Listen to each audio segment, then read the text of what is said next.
to the gray area. The gray area media. We've obligated ourselves to be the voice for all communities, speaking on topics that include community, religion, education, politics, technology, sports, health, and wellness. The Gray Area Media is a platform created by longtime friends for the sole purpose of providing our communities with the ability to voice current, past, and modern-day issues. The Gray Area and its naming significance solely speaks to the area in which people shy away from speaking because of media-based constraints or contractual-based obligations. Well, I'm here to tell you, we don't do that here. So please, stay tuned in. We're going to go live in a few minutes. Don't forget, please add us as a friend on Facebook so that you can follow our live feed. And not only that, please add us on Twitter and Instagram at The Gray Area Media. Please visit our website at www.thegrayareamedialive.com. Thank you.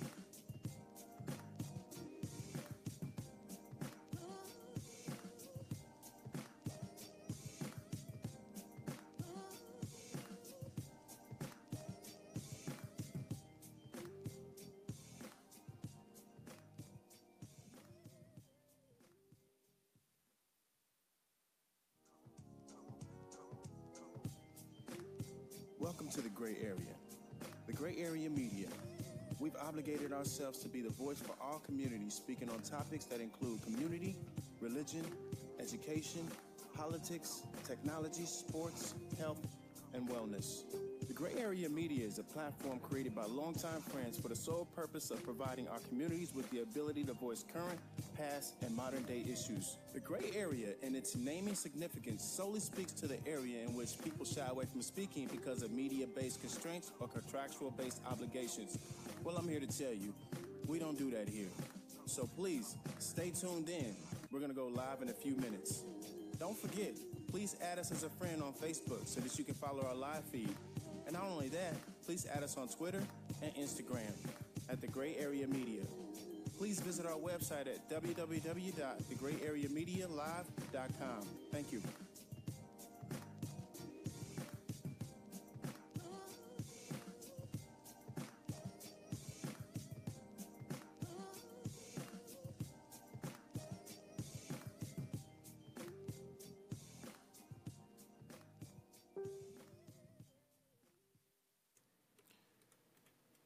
Hello, Facebook. This is The Gray Area, and this is your boy, Ray E. This is your boy, P. Wills. And this is Ebony. Ebony in the building. We have some very special guests for you here. Some returning, some have been here before. You guys know very well. Our man, George Middleton. How you doing, man? Hey. Good to be back, man. Thank you. There it is. Thank you, man, for coming. Thanks. Got that good old jazz voice, man. Oh, get the very white going. Yeah. Yeah, you know, I'm going to make my voice go low right now. And our friend, Lori Matthews. How you doing, Lori? Thanks for coming back. Thanks for having me. Absolutely, Thank absolutely. you, thank you. Shane Shefford. How you doing, man? All right, how about yourself? I'm pretty good. What's up, fam? And Elaine Moore. Yes, how y'all doing tonight? There Doing it well. is. There it is. So we got to talk about this. Nobody's been able to go into a deep discussion about the term being woke. If you ask me, the term being woke has gotten so confusing because people have access to the internet and they're all getting their own definitions of what being woke is, so it's very confusing in this day and time, just like it's confusing when politics come up and there's so many fake pages and fake information. People are getting lost in the terms of what being woke is. So today, hopefully, we can settle a lot of the rhetoric behind that and help people understand what woke really is. Because being woke really has nothing to do with a lot of the things that have been happening in the past. It's really about understanding where you are today and what you can move forward. How you can move forward in this day and time. The chains are off. So the term being woke is not feeling like you're still trapped in this twilight zone. So let's dig deep into, if we can, let's go over some of the terms that people consider woke. Lots of people reference the past. We had some prior discussion, in the lobby earlier about that.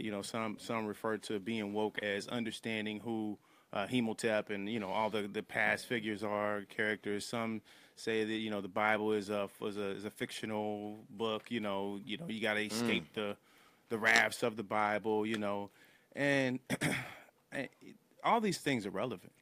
You know what I'm saying? I believe that all these things are relevant in some understanding.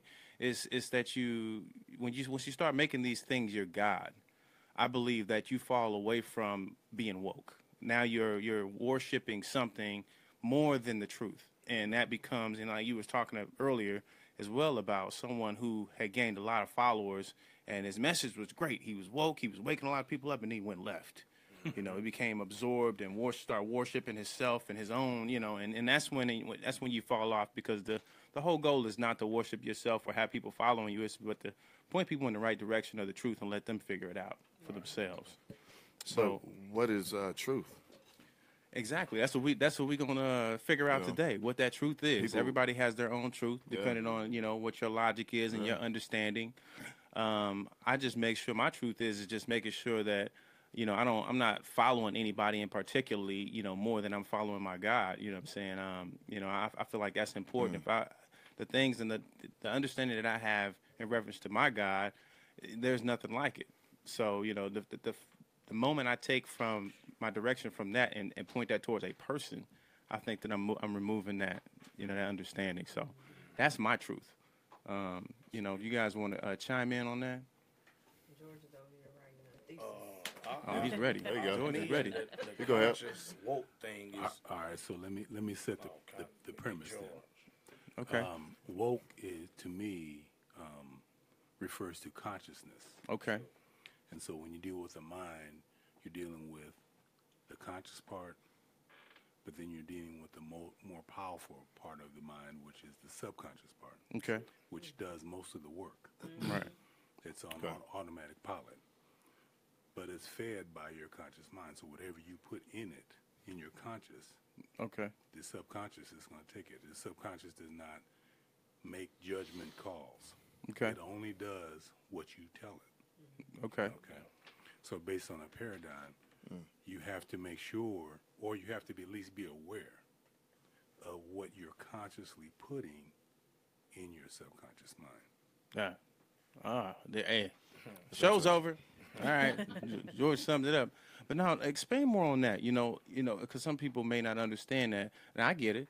You know what I'm saying? It's everything from what you eat to what you absorb, what you listen to. What are you putting in your mind, in your face on a daily basis? Because you become that. So have you detracted yourself from that and started feeding yourself information like who you are, where you came from, what world you live in, what do you want to be, what are you doing in this land? Right. So, if you could expand on that, because your book goes deep into that. Right. So, like right now, one of the more relevant conflicts that America's having is with the Confederate flag situation. Okay. As Black Americans, we are very sensitive to how offensive and symbolic that those concepts are to us. Okay. But as Black Americans, we're not really sensitive to how white Americans are perceiving that. Okay. And so in their mind, they are connecting a lot of familial and environmental and emotionally supportive environments around those offensive symbols. Right. So for us, while we cannot get into their mindset, all we can see is the horrors that have been committed under those symbols. Right. But for them, even though it's a mind twist for them, Yeah. because their consciousness is being challenged. Right. They know consciously that these symbols represent offensive meanings. Right. But they've been raised with mom and dad, Right. going to picnics, kissing them, loving them with that Confederate flag. Right. So how do you I turned it up. juxtapose that? Right. Yeah, sure they know that factually, Robert Lee was, he was basically treason, right? He Right. was going against. Basically a terrorist. Yeah. But But, when you're getting fed 3 squares a day and tucked in at night and all your friends, you know what I mean? I mean, put it in the hood context. We got boys that's doing stuff. right. They are boys, right? We know they ain't doing Right. what they're supposed to be doing. Right. But they are boys. Like the 'cause dope boy that's feeding dope to the block, but he also feeding the block and also got people got jobs and all that. So you Right. kind of Right. it's working for you. So it's not Yeah. So it's about shifting your conscious, what you know should be right, right, versus your subconscious, which powers everything we do from breathing to sleeping to eating to your base emotions. You know, and it's what's called a cognitive dissonance. right, It's like, I know it's not right. That's my boy. right, right. And that's a little bit of that in all of us. You know, it's understanding how you can tap into that, but do what's right. You know, at the end of the day, you have to do what's right. You want to touch on that, Shane? What he said in the beginning step up to the mic. kind of sums up truth and change. That's what I teach in this book to young men. The difference between your conscious and your subconscious mind. And Right. which one is in control of you at a specific time going to dictate your actions. If you've been fed rap videos and video games and murder your entire life, Right. and you have not consciously been taught that you have to be in the driver's seat and your subconscious is a vehicle, then that vehicle is going to take off if nobody's there to control it. Right, So what the brother said is absolutely correct. And as far as what conscious is, you know, I get in a lot of conversation with people who are well-read, and they become so well-read that they take from Europeanized Christianity and they go back to Egypt, and then they start worshiping, idolizing deities that are only describing right, self. Like Right. on the Great Sphinx, they wrote 3 words: "Know thyself." right, So if they took all that time to build that statue, why would they only put those 3 words? Because that's the most vital thing in this world to get to know. right, And some people operate from the mental level because that's as far as they ever made it. They never Right. get to operate from a spiritual level and guide the mind right, and therefore guide the body. They get stuck a lot of times on physical. And that's what this race thing is. See, the people who are behind the scenes pulling a string, they want to keep us so low on the physical level that we looking at skin and you know, Right. what you look like as opposed to what he look like. But when you rise above that and get to the mental level, you'll be able to see that I would rather deal with you based on your thoughts and your beliefs. right, And if you rise a little bit higher, then you understand that I control, like he said, what goes into my mind and then what comes out of it. So right, conscious don't have nothing to do with you being able to name every deity in Africa and every symbol and every none Right. of that. Right. Consciousness is understanding that this body is a vessel and a vehicle, and it senses vibrations and it picks it up. Right. And it teaches you along the way. So if we got consciousness out of a book, then who was the one that wrote the book about consciousness? right, This is the best book. I am the book. right, And I have to pay attention and read this book and feel the vibrations and trust my intuitions. right, And that's how this whole conscious woke thing has gotten distorted, because you would preach it so hard to me that you sound like the dude on Sunday in the pulpit. right. And Absolutely. now I don't want to hear it because you shine me away from actually getting to know myself. Right. Self is the most important thing. Yes, sir. Right, Yes, sir. right. Do you think that we've gotten away from nature? You know, knowing ourselves through nature. No doubt. It says if you study nature, if you study the universe and nature, you study yourself. If you pay attention, everything in this universe is in harmony. Yeah. Every single thing. Like the moon pulls the gravitational pull on the tide, and Yeah. everything is interrelated. And so is this body. Like people always ask me, well, where is God? I'm saying you looking at him.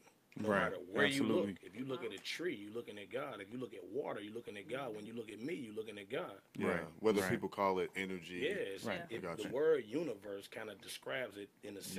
Universe.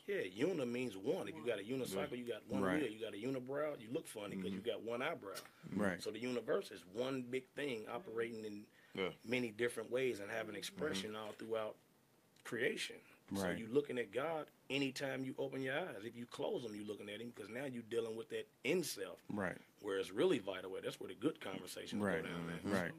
There's many conversations on Facebook and there's a battle, right? There's a battle of the woke people and the spiritual people. You know, spiritual people are saying, "Oh, the spiritual has nothing to do with the universe." I disagree. Right. You know, for several reasons. I believe that, like this event that happened in Houston, you know, prayers up for Houston because it's such a sad and catastrophic thing. But I really feel like the universe has a way of cleansing different areas and showcasing its ability to come in and say, hey, this is what matters the most. This is what's more important. Let's start thinking about each other and not so much about your big house or your car. It just shows you how easy it is for something to come and get swept away just like that. And what did it mean before? You know what I'm saying? What happens in Charlottesville, Virginia? What if the water come and it just wipe that hole? Then what? You know what I'm saying? It's things like that where I feel like we can't separate the two. You can't separate the two. And in essence, you need both of them. Just like a lot of people talk about the chakra and understanding your levels from the root level all the way up to the spiritual level. All these things go together, and it's all building you up to be a better you. So you can't separate yourself from the universe. If you look at how space is operating and how small the Earth is compared to the universe, you know what I'm saying? And how many Milky Ways, and out of all these planets, we're the only ones surviving. You can't tell me that ain't something magical happening there. Right. So whether it was made by some spiritual source or whatever, but for some reason we haven't been hit by a Milky Way, we haven't been hit by dust clouds or whatever that's happening in space. There's a lot going on, and we're being missed for a reason. So I really feel like you can't separate the universe from your spiritual self. Your spiritual self is your human self, and you're on this earth, and you're dealing with the things that's going on around you, and that spiritual ability to rise up and above is what keeps you whole. But you can't dismiss the universe. No doubt. You cannot dismiss it. You live in it. So yeah, I mean, you're part of it. You know, everything that like what he said, everything that exists in the universe exists in us. Yeah. Everything. So people don't really get that. So when you start realizing that we are all connected, which is something that I always say, once people start to realize that, then they'll start seeing like a whole paradigm shift. The relationships with people would be way better. I think if we think for 1 second, like he just said, that we are the only alive beings in this whole universe, then we have to be like a little bit slow. Because this planet is positioned just far enough away from the sun where it don't burn up, but just close enough where we don't freeze. So this particular vehicle was made for this particular planet. But consciousness and life exists in all places. And if you think that aliens don't exist, then when humans pop up on Mars, what do you think? Whatever the energy is on Mars is saying about these weird looking things that keep popping up here doing experiments. Like, this whole universe is alive. Anything with motion and energy, energy is life. No object puts itself into motion by itself. Yeah, exactly. Right. Can't do it. Right. Something had to have put it into motion. Energy. Right. There you go. No doubt. Elenia, what are your thoughts on the conversation? I definitely agree with everything, and it just as far as a thought, when we look at our youth, we think about the different things that they're engaging in, the different things that music, videos. A lot of times you have so many electronics that are going on. You got 3-4-year-olds getting iPads, sitting there on smartphones and just doing things. So I think when it comes to that particular conscious, we got to think about what is it that we're feeding to our children. Just like we talk about fast food restaurants, you talk about the different things that they eat, that they digest, and then we sit here and wonder why we have these behaviors because their mind isn't fully developed. So if you're dealing with that, if adults can't deal with certain situations, what makes us think that children are able to deal with these certain situations, and then it's affected in the schools. Then you have school full of kids that don't have conscience, they don't understand what's going on, and then they don't have the parents providing them the tools necessary to be successful because they don't have that themselves. So I think that's very, very important when we look at that. We look at the crime rate, we look at just the different things that are going on with our youth, and we sit back and we ask ourselves, why are they going through these things? But at the same time, we know. So I think that that's very, very important because even us as adults, we don't have it together all the way. So how can we expect our children to be raised by the social media? Social media is huge nowadays. So when we sit back and we think about everything that we feed into our children, the things that they're watching, we have kids watching adult shows that we sit back and when we were growing up, we weren't going to be nowhere near there. So now you sit back and you're having a conversation with your mother about a show that back in the day we wouldn't dare be sitting back, and even conversations. When we think about the conscious, you have adults sitting around talking about adult conversation with children in the room. So those are subliminal messages that they're sitting back and it's just even if they're not saying anything, they're listening to it. And they're going through certain things, and we see it in the educational system to where we wonder why when they go to school, it's a child, but at the same time, they're speaking as adults, and just doing different things to where mentally they're not understanding because that's their subconscious, and they're sitting back like, this is the things that I know. And then when we call a parent or different things like that, we find out, oh, okay, So that's why these kids are acting like that. So then we charge ourselves to say, what can we do to actually break down that information to them, but also break down that child mindset to be able to build them back up to who they need to be. So I think that that's very, very important. Right, right. That's good stuff. So do you all think that we've actually, at one time, we had that ability to tap into our consciousness? And I say that because prior to the transatlantic slave trade, you know, we came from Africa, and Africa has several tribes, and the base of African belief is spirituality. We also came from the East, which is like from Africa to, you know, just Eastern world is a cradle of spirituality and consciousness. Whether it's yoga, whether it's African principles, whether it's even Asian principles, it all right. But it's just a Western idea, you know, that, or it's a Western thing that we have lost consciousness or we have misidentified it. So do you think at one time we had it, but we lost it? Because when we came here, we were conscious. Even our grandparents, to me, were conscious. But we have kind of mislabeled it to affiliation to an organization or affiliation to a color, red, black, and green. I'm going to be very specific. And we've allowed these things to identify what consciousness is, but it's surface versus the spirituality, and like you said, and diving deeper into and going within ourselves and our ego, which is what Eastern philosophy calls it. And that's what we used to, that's our foreparents used to do. And somehow we've become very surface in it and mislabeling, identifying it, giving it a movement versus it being what it is. Like, do you think we have actually lost that? Or we had it at one time, but So your question we're is specific to the black community, right? yeah, black community. Because in the Midwest, it seems like we as a people in the Midwest, we have like so misidentified this thing, and that's why we have, like Elenia was saying, we have we feed ourselves with all these other things. We have children that don't know how to think consciously. We have parents and so forth, and crime. I mean, all these things go back to the conscious. I think that with that, I think we did have it. And I think one thing that we don't do as African Americans is we sit around and wait for somebody else to do something. So even when we have greatness within us, it's not enough leaders taking action. So I think that's huge and that's important. And people think they have to wait for someone in order to do something, but it only takes one person. Absolutely. You know, when it comes to the people before us, they didn't wait for certain things.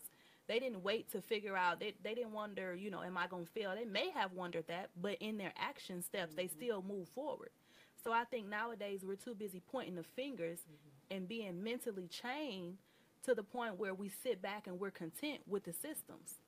We have too many people that allow themselves to be systematically, you know, chained, whether it's the criminal justice system, the welfare system, you know, whatever system that it may be. So I think that we're too comfortable and we sit back and we wait for a hand out, you know, and a hand up.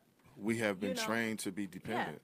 This answer is like busting me. I'm like, it's bubbling for me to get this out. I can see you, man. Yeah, it's killing me. I see you. The Go only ahead. reason that we lost that ability, first I'm going to say this, there's no indigenous religion to European culture at all. There's not a single indigenous religion brother.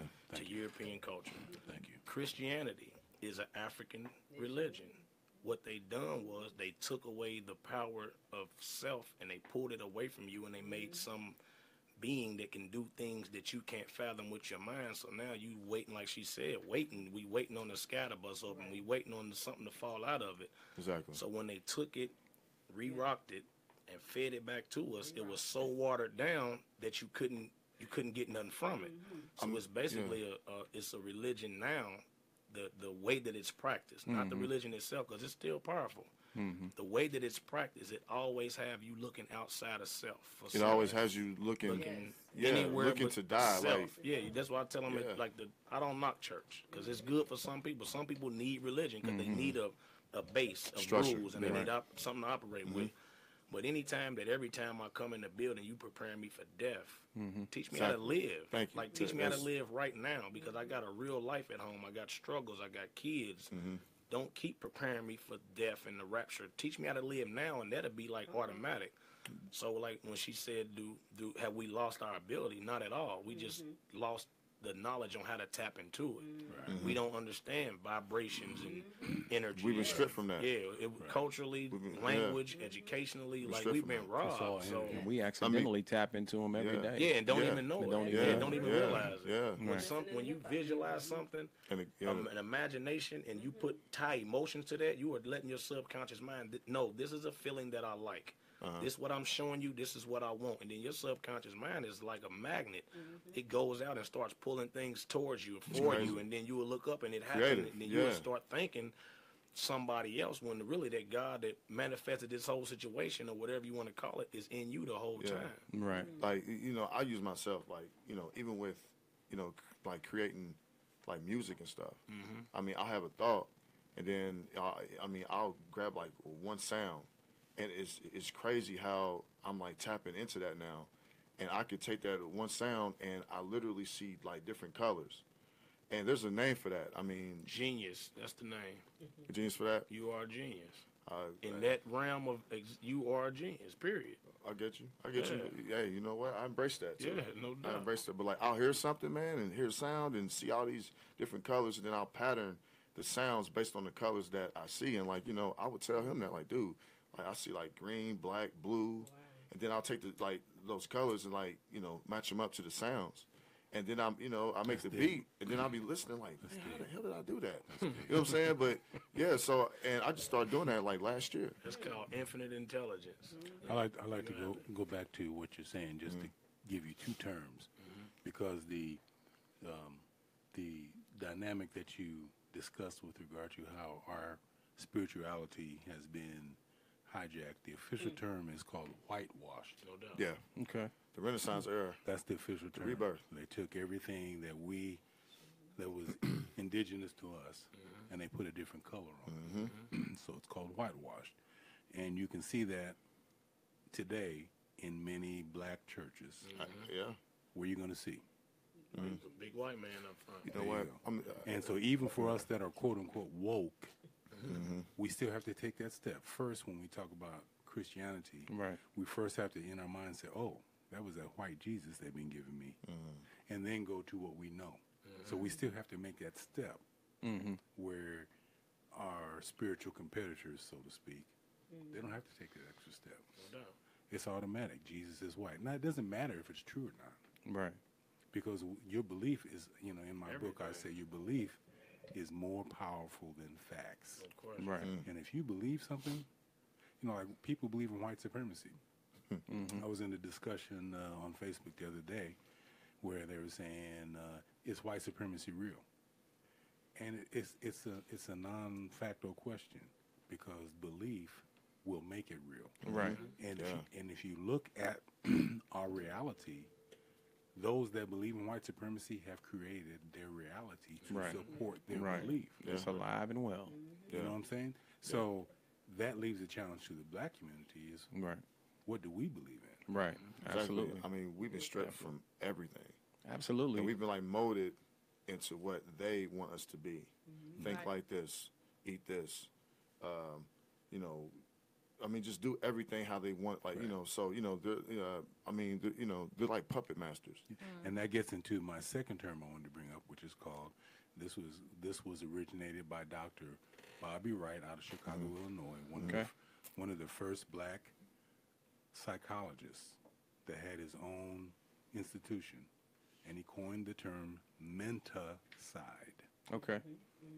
And basically the definition of menticide is when another cultural group makes you abide by their standards contrary to your own.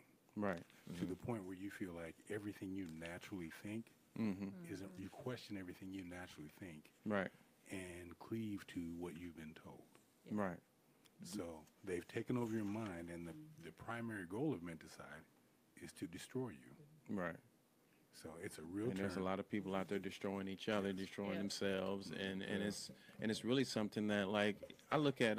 We had a young guy walking here a couple of months ago, and he just mentioned that he had just got out of jail, And I'm thinking to myself, he's like, oh man, but I'm doing good, and I just had a little hiccup, and I could immediately tell that his mindset was like, I just got out of this, but I might go back, but I'm trying to figure it all out. And I said, man, I just wanted to grab him and like, dude, you don't realize that you're a soldier.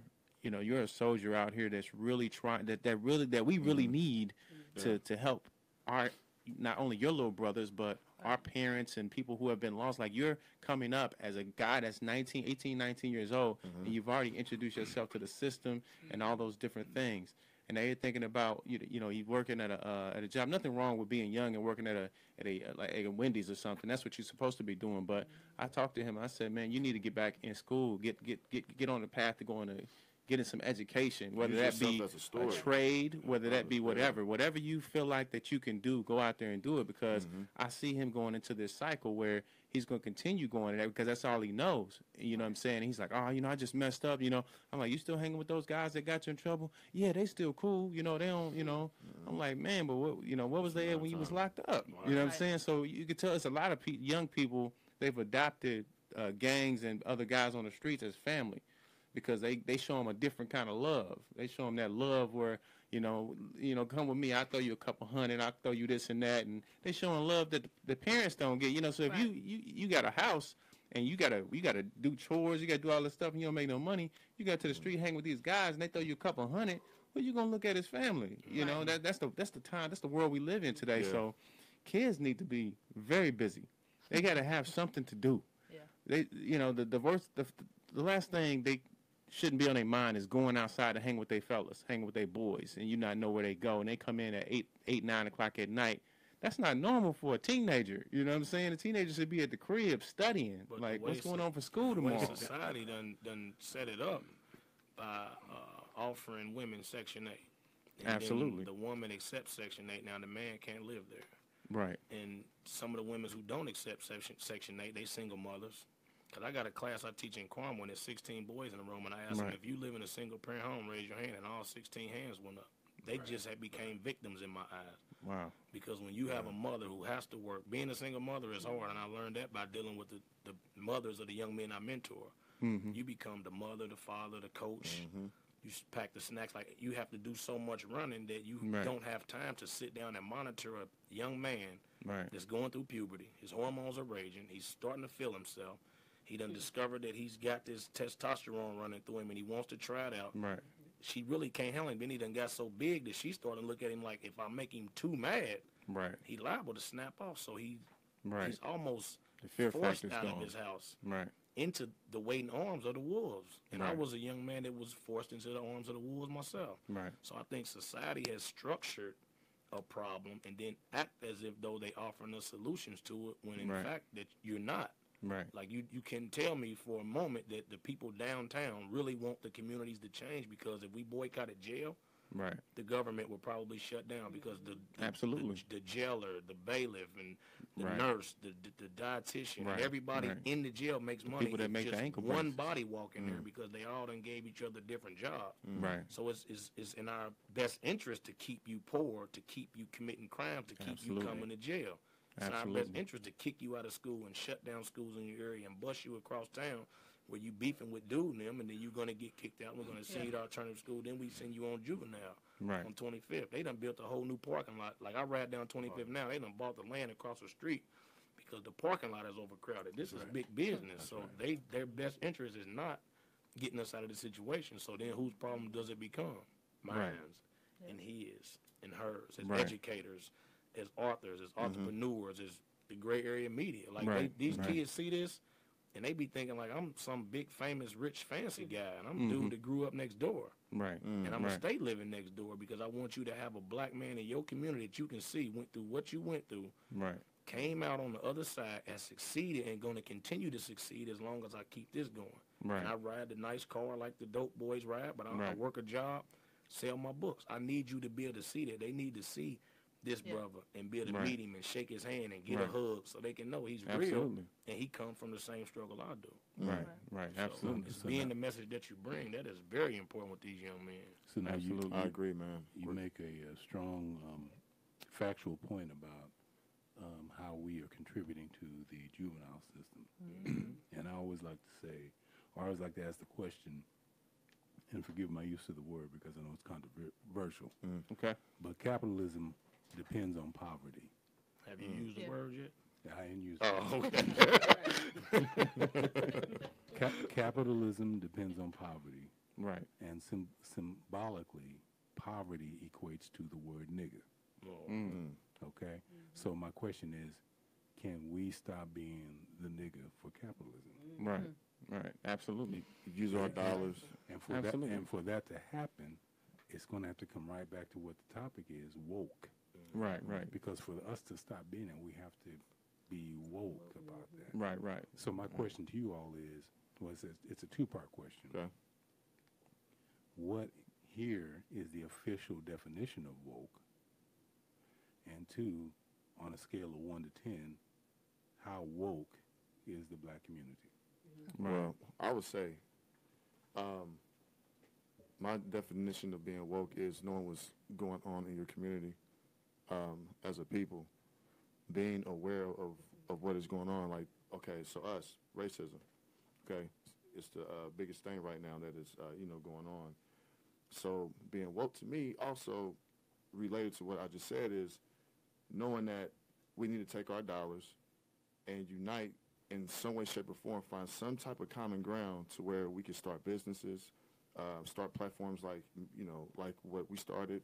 Hey, real quick, Robert Brown just said, can everyone move closer to the mic? And D. Ross said, LOL, can't hear nobody. Okay, 'cause I just turned up the mic feed, so hopefully you guys can hear us out there. If you guys can hear us out there, let us know. There's a few people that can't hear us. I've turned up the mic a little bit, but if you are still having trouble hearing me, let me know. Hearing us, let us know. Okay, go ahead, brother. Hit the thumbs up if you can hear us talk, please. Can y'all hear what's going on there? Somebody let me know. The volume looks okay on our charts here. Sorry if you guys can't hear us. I'm not sure what's happening, but our volume is up Okay. half, at least Okay, half, some more than people hear. halfway. Okay, that's better. Okay, that's Okay. better. Okay. It is Okay, low. good. Good. It's Sorry low. about that. Can you turn it back up? Yes, up. Someone just said it's low. Oh, that's my cousin. I'll read the name. Yeah, that's my cousin, Is man. his name Low? Dude, he said it is low. So yeah, we need to find a common ground that we could just use to start businesses, platforms like this, and really just be more in tune with looking at our, like seeing ourselves in each other. Yeah. That's the biggest thing, that we are lacking, I think, as a people. Like, we don't see ourselves or value in each other because we don't see it in ourselves, because we've been so completely just, like, stripped of everything. We've been told that, black is a curse. So when you look at, at your skin every day, Right. and then when you watch TV and you see all the white people or, Asian people or whoever in the world, they have so much more money, more wealth, more, prestige, more leeway. Like, it's easier for everybody else but us. Right. So as a people, we see that, and it's like, why even try? Right. And then when you factor all of that in, and we continue to vote for a party, in my personal opinion, that makes us more dependent on government, to where now we're not even thinking, like, people are thinking for us. Like, they're doing everything for us. So, like, we don't even want to, like, even strive for anything. That's why if you weren't awakened or have taken a different direction in your life based on what the last election was, I don't know what you're doing. Right. I mean, this last election showed a lot of people that, hey, we can put anybody we want in office, and you ain't gonna do a dang on thing about it. And I've gotten away from politics because, to me, politics is another tool that kind of keeps you asleep. I don't necessarily fall into the politics anymore because it's simply just a way to keep you away from all the things that matter. you know, and even though I indulge myself in crushing some people online every now and then, just because it's just so much ignorance. It's just fun to play with people, but I don't get involved in it physically, mentally anymore because it's just like even like marching and all that stuff. Like that stuff is great, but I'm looking at it from a different perspective. I'm looking at it, what can I do from my perspective, and this is what I can do right here. You know, from my knowledge and from my experience, I could put on a platform where we can talk about and have these kind of discussions. Now, I would say that anybody else that's out there doing, each one of you guys are individually doing something. Everybody that comes to the gray area are actually people who are actually out doing something positive and great. And you know, so I applaud you guys and thank you guys for coming on the show. But, you know, I think that if you weren't awakened by this last election, then I think that you're considered still asleep, where you're either still using the system, still in some way, fashion, or form, making excuses for your life and making excuses that people are doing things to hold you down or whatnot. The chains are off. Mentally, the chain is off. Look at all the foreigners that come to this country and are successful. Africans, Asians, Indians, they all come here. They don't focus on anything but achieving. Right. And that tells you right there that if somebody can come to this country that is not from here and attain something, why can't we? And we live here.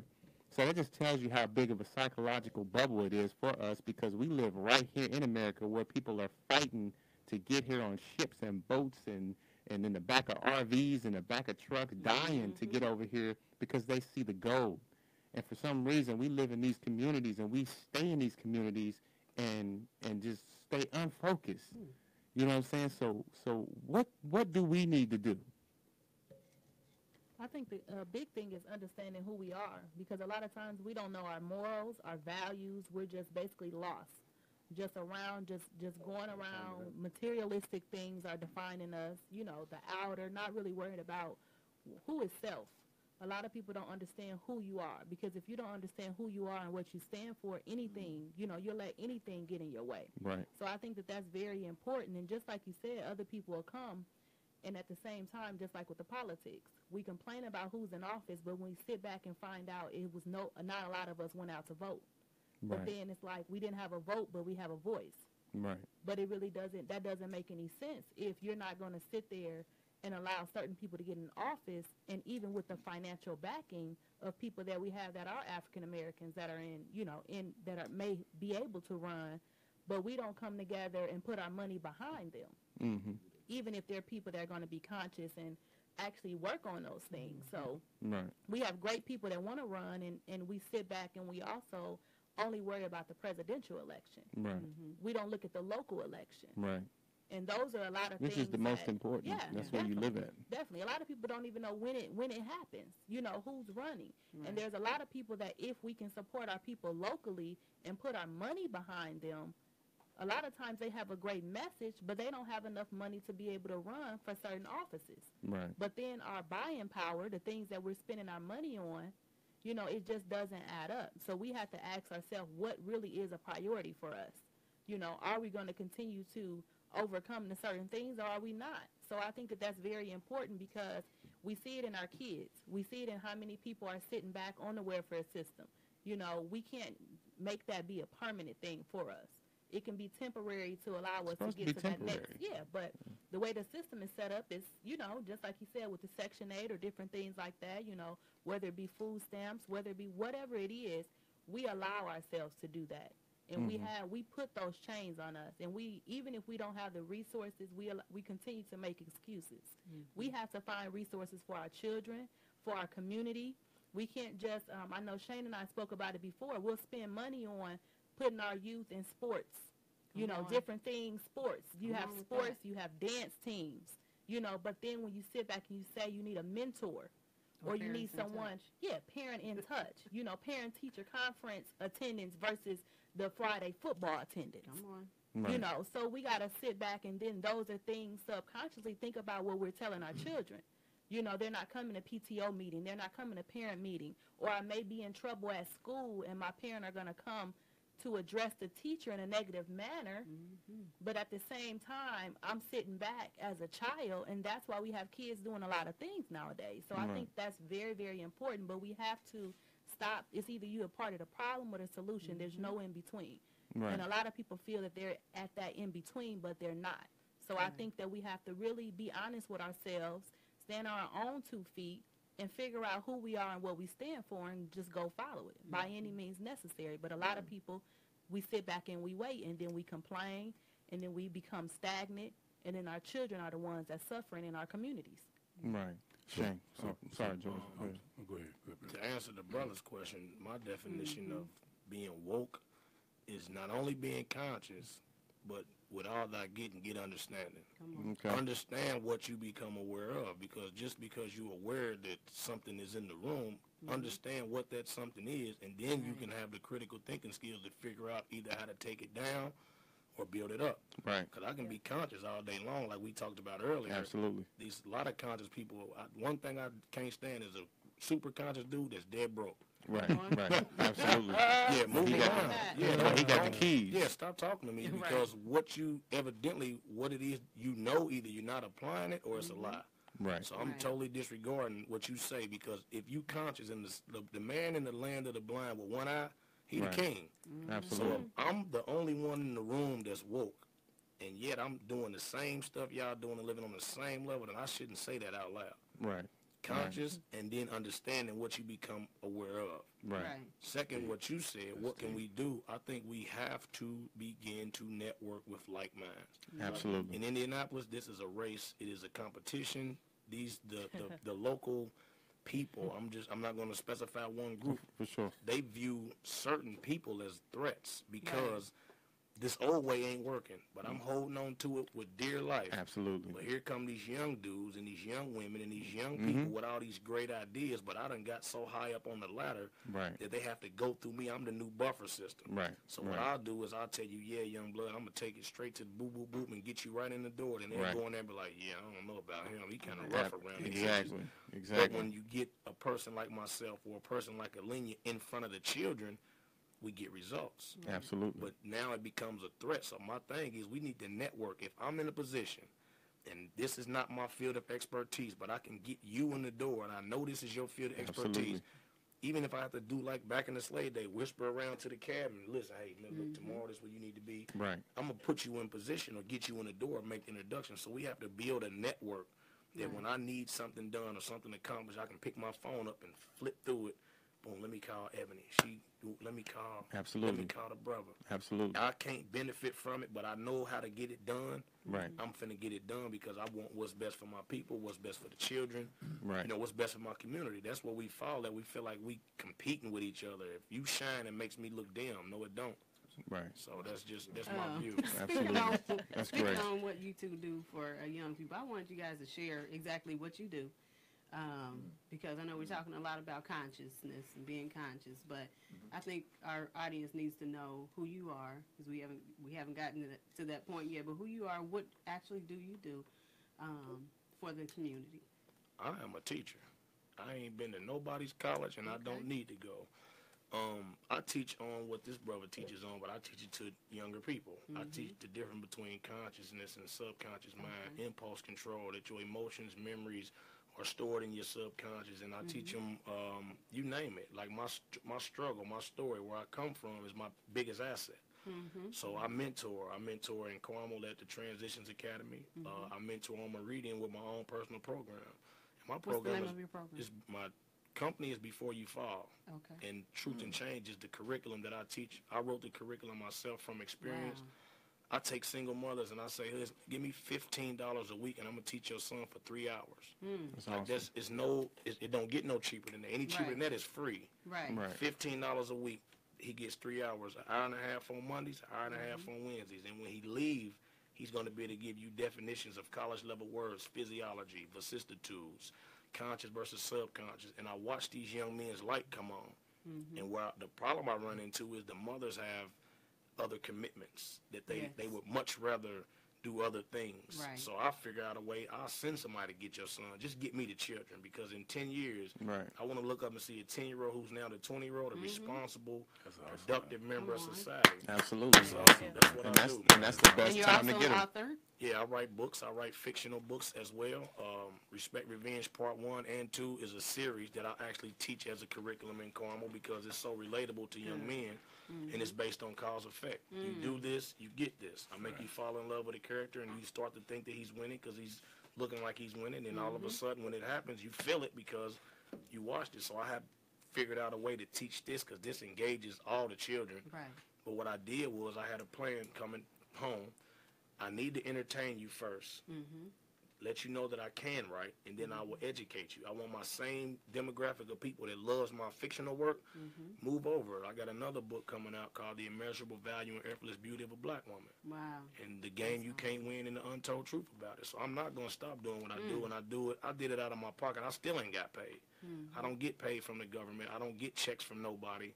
People who call me to speak, I go to Muncie, Hammond, Anderson. They might give me a love offering or $100 or $200, but I travel with my own gas, take my boys, because I know what I do is vital. I'm not going to never let nobody diminish that because I see the results of it. That's right. And that's how I linked up with her. And you can find me at beforeyoufall.org and hardpartpublishing.com. All right. Shane Shepherd That's a on good Facebook. segue. Beforeyoufall.org. Alania. Yeah, beforeyoufall.org. Alania. Yeah, well, my name is Alenia Moore, and I'm actually the founder of Ladies Under Construction Mentoring Program. Actually been in existence since 2010. The main goal is really to teach young girls, it's from ages 8 to 18, the self-esteem, self-worth, conflict resolution, conflict mediation, really just understanding who they are. Unfortunately, nowadays, we have a lot of mothers that are not modeling certain things that the young girls should be seeing. So a big goal is really just to understand who you are, meet you where you're at, and take you where you want to be. So that's what I've really been doing throughout the years within schools, churches, organizations. I currently work for IPS. So a lot of different things as far as from educational standpoint, worked at the juvenile center, just saw a lot of things from a different lenses and just really getting that same, that common goal. And I think that common goal is, who are you? Right. Okay. And Wow. one thing to add. Yes, sir. I seen her on Facebook, and I watched her, and I listened, and I went down her timeline on her page, and I had a lot of people that was coming to me asking me, do you got something for girls? No, but what I'm going to do is I'm going to go test somebody out, see if they genuine, and now if I get any girls, anything about women, I send them straight to Ladies Under Construction, and she do the same thing for me. So we've created a partnership amongst ourselves. It's just not nothing on paper. It's an unspoken loyalty and a bond. We can affect change in our community, in schools, and if I cannot do it, like I was talking about that network, everywhere I go, I mention her. Oh, yeah, she can do that. Hey, look, this is the position I can put us in. Right. So the more places we can get in and teach and show and spread, the better. So why would I not want to partner with a black woman who's doing the same thing, the feminine energy, and I got the masculine? That means we Absolutely. got God in between us. That's right. Absolutely. And that's one of the Yeah. things that we kind of do. I think as a community, we try to reinvent the wheel. Yeah. We try to do things ourselves versus linking up with each other. But and you talk about this all the time, right? There's so many people that are doing certain things, and then we'll find ourselves trying to create a whole program when I can just link up with Alania. I can link Right. up with Shane. Right. Simple as that. But like you said though, that monopoly and that territory, Yeah. being territorial. And I want to be the one to say I did this versus it was me and Alania, Exactly. me and Shane, you know. And Our that's, our problem is that someone comes in with $2 million and they're able to drop that in your lap and then say, here's $2 million.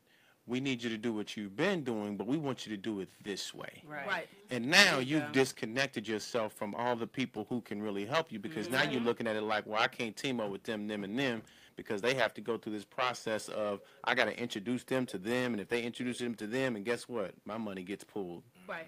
So that is the problem, because I'm with you. There's a lot of people in this city.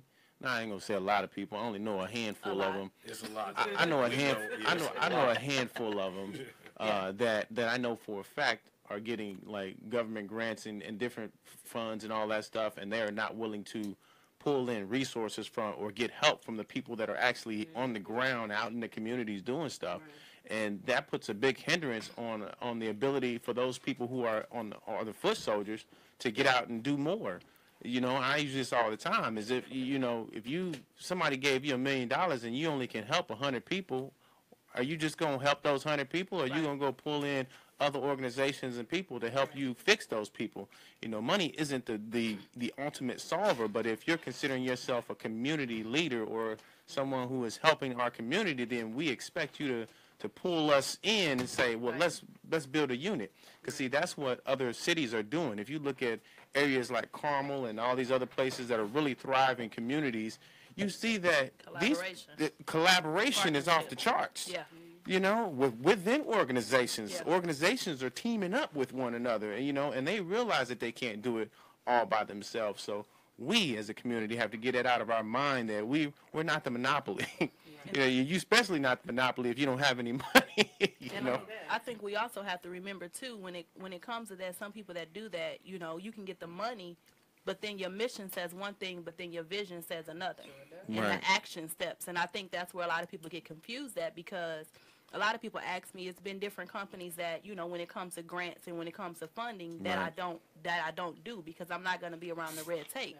And I think we also have to understand that we have to ask ourselves, is it about the money or is it about the children? Because as many times, like young ladies that I've came into, I always remember I asked one simple question. It's a young lady, she was 16. And I asked her, she was living, house to house, very smart young lady. The mother wasn't there. And I said, have you ever had a mentor? And her response was, yes, and that's why I didn't want to get off probation. So instantly I was same face, right? I was like, what? What do you mean? But at the end of the day, she had her mentoring program that was geared through probation. That's what they were getting money for. So once she got off of probation, they no longer would work with her. So when you think about certain things like that, even kids are in a foster care system and different things like that. So people are out here getting the money. And then when it comes time with people that's genuinely changing lives and they go for the money, they're going to say, well, we already got that funding. That funding is already being sent in the same community. It's already being sent, so partner with them. But deep down inside, their particular thing is about the funding. It's about them getting money. And then that end up affecting the young people because the sense of abandonment. Right. So now if I come to you as a mentor that really solely care, when you think of a mentor, you think of you being in probation and really needing someone and really developing a relationship with them, and then life happens and you're off of probation, and then what? Right. So I think that that's very, very important. And it was a big thing, just like I said, when we talked about the juvenile center. I worked at the juvenile center for 3.5 years as a counselor. And it got to a certain point where I said, am I part of the problem or the solution? Because I'm a counselor in here, but once they get released, they say I cannot have any communication with them because it's now a conflict of interest. Wow. So, so when you think about certain things like that, you just sit back and say, at what point am I going to continue to make certain sacrifices that may not give me the money, but it's going to change these babies' lives? So I think that that's, very, very important when it comes to, just the education and different things that we have. I'd rather love what I do and make less than make more and hate what I do and not really be an impact. So I think that that's something that we really got to sit back and say, what is it that we're actually doing, to ourselves? Right. If I could, go ahead, George. To tell us about you and what you do in your book. Oh, okay. And then get to you. Okay. Because I was, a lot of good stuff was being said here. He want to touch on that. Yeah, but in terms of my role is about thought, because everything here that we're looking at came from inside someone's head. Right. And what happens a lot, and I know you with me on this. I know he's with me. He's Okay. the older version of me, man. So what we, as a black community in specific, as an American community at large, we only value what we can touch, what we can hold, what we can see, what we can feel. Right. But when you're trying to address what you see, you're too late. Right. If you really want to address a problem, you got to go inside, because it's too late to do it. This is done now. Right. We're talking about fight white supremacy. It's already here. Yes. Right. So what are you fighting? You know, it's Right. already here. You really want to get to it, you got to go inside to find your authentic answer. Right. It's boring language. It's a boring concept. It makes people like go inside. What does that mean? You know, man. You know, give me some money. Right. Give me something I can hold. Right. But I'm telling you, with everything I believe, that our most valuable tool, our most valuable energy and property is spiritual in nature. It's how we think. Right. And that's the purpose of my book. It's called Black, and it's an acronym for beliefs, which is strong, limiting authentic cultural knowledge. And so there's so many ways of interpreting that. And so it's like pushing a boulder uphill because people's like beliefs, knowledge, authentic. What's all that? Tell me something that's gonna put money in my pocket. The way you think is gonna be reflected, like my man said here. Man, I ain't got no time for a brother who's awoke and broke. Because the way you think is gonna be reflected in the way you live in. Mm-hmm. Right. You can't separate the two. Right. If somebody, how many times have you heard the statistics of people winning the lottery that was broke, Mm-hmm. and typically in 5 years, what happens? Broke again. Because they changed. Broke her. They broke her. Because they changed their external, but what didn't they change? Internal. They didn't Right. change their internal. So, you know, a minute ago, you know, I asked about, you know, the definition of woke. Right. And so Robert Brown asked the question, well, first of all, my man said his definition of woke was knowing what's going on in your local community. Right. All right. Alenia was saying that woke is dealing with understanding there's money behind your vote. My brother Shane was saying that woke is also having an understanding. Okay. So then Robert Brown had asked, what's the difference between politics and governing? Okay. And it goes directly to what everybody was saying here. Because a vote without the money, muscle behind it is irrelevant. It's irrelevant. We keep thinking it's about right and wrong. No, it's not. It's about the economic muscle you have behind it. So now you got two powerful people here, right? She asked the question, is it more important to make money or to take care of that child? My brother here's got some dynamic programs, awesome books. He's saying, I'm going out here, man, I might get broke off 100 here, 100 there, because I'm believing in it. Now you take their white counterparts with half of the value of what they're presenting, and they're getting paid automatically. Oh yeah. You know why they're getting paid? They don't have to they don't have to make that choice between children and money. They don't have to make the decision, well, you know what, I'm just leaving my clause, I'm going to go ahead and make this, I'm just going to make the financial sacrifice. They don't have to do it. You know why? Because they got a supporting infrastructure. That's Right. Because they have taken the time before to set up a system Right. that you can sell a rock and get paid. Absolutely. Okay? Yep. So, what I would like to add on to all these definitions of woke is that we have to understand it's time to get off of America's nipple, Right. okay, and start eating grown people's food. Okay. We got the resources, we got the intellectual power, Right. but what we don't have is the connection with each other to say, I love you, brother, I'm going to support your book. I love you, sister, I'm going to put your program. I'm going to network with you. Right. You know, networking is crap if we don't even like each other. Right. Right. Absolutely. When you gotta make a big production out of networking, you don't talk about networking, you do. Right. Right. Absolutely. Black folks, we make a song about it, we make shows about it, we make commercials about it, we Man. dance And and don't do jig none about of it. We ain't doing nothing. Right. We're white folks, they're playing golf. Come on. Right. Okay, they going to lunch. So on point. And they ain't talking about networking. They Right. just do it. Absolutely. right. They very rarely say networking. We're the only culture group that has to put a name on what we're doing. Right. We're the Never black tried like this. We're the black that. Right. What the heck? You know, we're raising hell about the Confederate, the symbols. You know, I'm not down with the Confederate symbols and stuff, but If you give me a choice between keeping the symbols up and putting money in my pocket, which one am I going to choose? Right. If the symbols come down means that I get more access and more money, I'm down with it.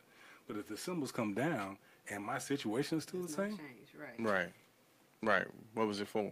Right. you know what I'm saying? Come on. Because as black people, we're focused on morality and not economy. Come Right. on. We're Right. focused on Say that morality again. Yes.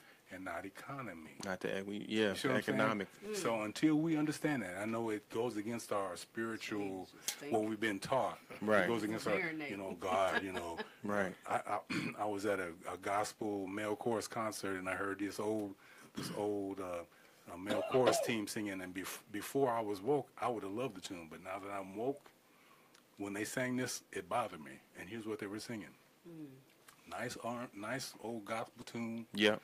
beautiful harmony. I ain't gonna get no mansions down here, 'cause I ain't gonna be here long. Wow.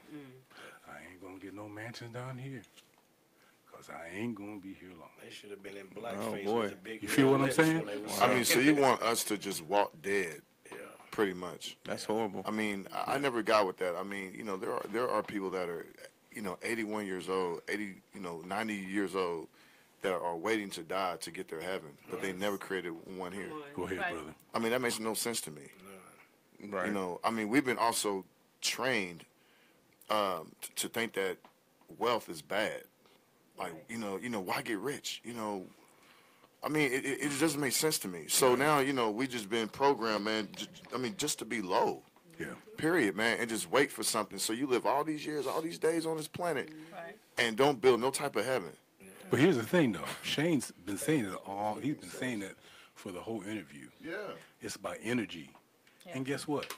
Money is energy. It makes Right. things move. Money is Makes energy. things move. If Right. you don't have any money, you don't have any energy. To say something about what the brother said, I get a lot of inboxes because I think people think if they send it to me and I put it on my page, it'll get a little popularity. So I got it set up where I got to view it first, which most people should. Yeah, for One sure. day I was at work. I'm a trash man. I work for the city. Phone keep, so I'm looking at it. It's the same video. Share this. Make this go viral. Make this go viral. Make this go Yeah, I've viral. been It's getting like that shit. 7 Yeah. preachers in Alabama Yeah. that's trying to get everybody to black out football. So all day it kept bothering me. I'm sitting waiting on my brother, and it just hit me. Go live. So I posed the question. Now, if we black out football, and they give this one millionaire who's already a millionaire, they give him a job, what is that going to change in your local community? question. What is that Yeah. going to change Good in question. your life? Right. If you tell me that it's going to automatically make some tangible, calculable changes, I then like that. all for it, I like I'm a that. black out football. But if you Right. mean to tell me that you think by them submitting and caving in, giving that one black dude a job, you feel like you want to battle, then we ain't in the same war. I like that. And the flip side of that is if I, myself, didn't have the ability to watch football because all of the black athletes that was in the NFL decided not to play, then the blackout wouldn't be left upon the viewers. It would be automatic because the black people in the league are who make the league. So Right. if they not willing to sacrifice Come that on. situation, then Yeah. what do Good I look like perspective. putting any extra Effort. energy Right. towards not purposely Right. not That's a watching? good Now I don't knock people that's gonna do it, Mm-hmm. but I'm saying y'all keep sending it to me, so I'm gonna give my input on it. And Mm-hmm. I took a little flack. Well, they trying. I say, yeah, that's cool. Well, stop sending it to me because I got problems in Indiana, in Indianapolis, in Yeah. Marion County, on the west side of Indianapolis, where I live at. So how can I worry about what this brother's going? I feel him.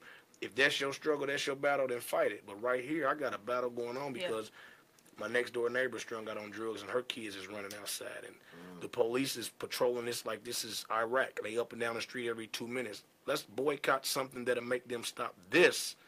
And then we can figure out how to do something on a national scale. But every big machine, every big organization, the vehicle, the battery don't play the same role as the alternator. The engine don't play the same role as the axles. You're going to need all of these different elements moving. So since we so Right. caught up on it in Indianapolis, let's figure out what our problems are right here. They just shut down 2 high schools. They'll be shutting down next. Let's figure out how and why that happened. Let's boycott something here. and then I feel like that you serious. But right now, you just hitting share because it's convenient. Trendsetter. You haven't put no Follow thought the into trend. it. Right, and that's my problem with like marches and stuff. Yeah. And it's I like, it's don't march. not that they're not, some are not effective, some are required, you know, and it definitely gets the morale up, and it definitely puts pressure on different local organizations. But if the Million Man March, that happens every year, right? You know, Million Man March, everybody go out there, New York, wherever it is, and then what happens after that? Nothing. The next day, everybody go back to work, everybody doing back what they was doing before. Yeah. What has been resolved? Right. Only thing that happens is whoever put it on just got a lot richer. Yeah, you Like, know, that's like the biggest sponsorship black or conference in the world, probably. you're right. I mean, What you is have to going find on? some. I mean, in doing that, you have to find some type of common ground to build on. So then, when you exit that march or whatever march it is, you can build something What's productive next? off of that. Right.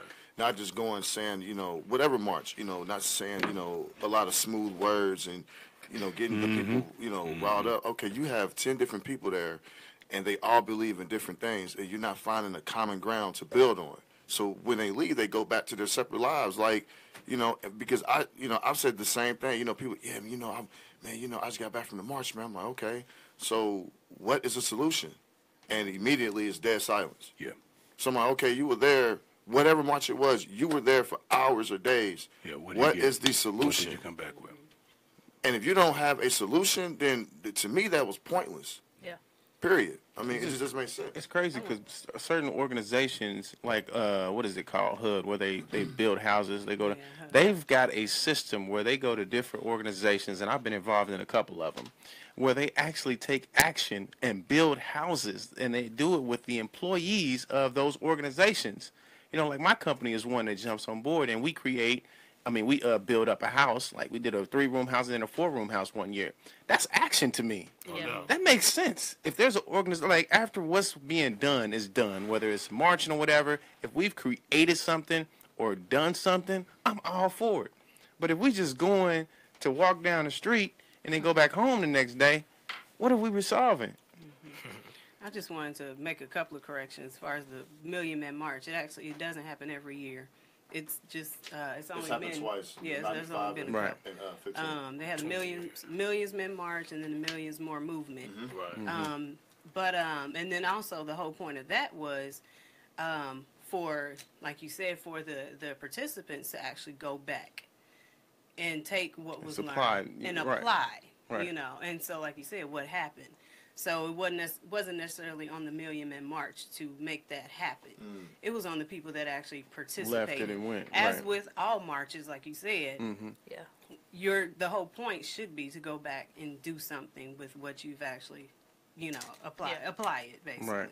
So to button up what I was saying earlier, there's a very powerful personality, Dr. Claude Anderson, author of Powernomics. Are you all familiar with him? I've heard of that. Heard of the name? Okay. He ascribes 5 levels of control. Okay. I'm going to give you the first 2, and I don't want you all to look up Dr. Claude Anderson Okay. to get the other 3. But the first 2, he says, as a community, regardless of color, as a community, there's 5 levels of control. Okay. The first level, before you start to do anything, is establish an economic base. Yes. That's Okay. before anything else you That's the can think base of. level. He says your first floor is like a building, a 5-story building. Right. Your first floor is the economic base. With that, and now economic base means you're practicing group economics. Okay. So to practice group economics, you have to be able to trust and have relationships Yeah. with the people that, as you were saying earlier, of like minds. Right. And that has to be a community base. Right. Okay, so this is just what every successful cultural group does. Right. Regardless, you can come up with reasons as to why not to do it, okay? But the bottom line is, if you want to be successful, Right. it's not, you said reinvent the wheel, this is how it's done. Yeah. So if you want to be competitive in a capitalistic society, you have to have an economic base and Right. you have to practice group economics. That's the Yeah. first floor. Absolutely. The second floor is, and my delivery on his line is nowhere near as entertaining. Okay. But when you watch the clip, you will laugh your butt off. Okay. Okay.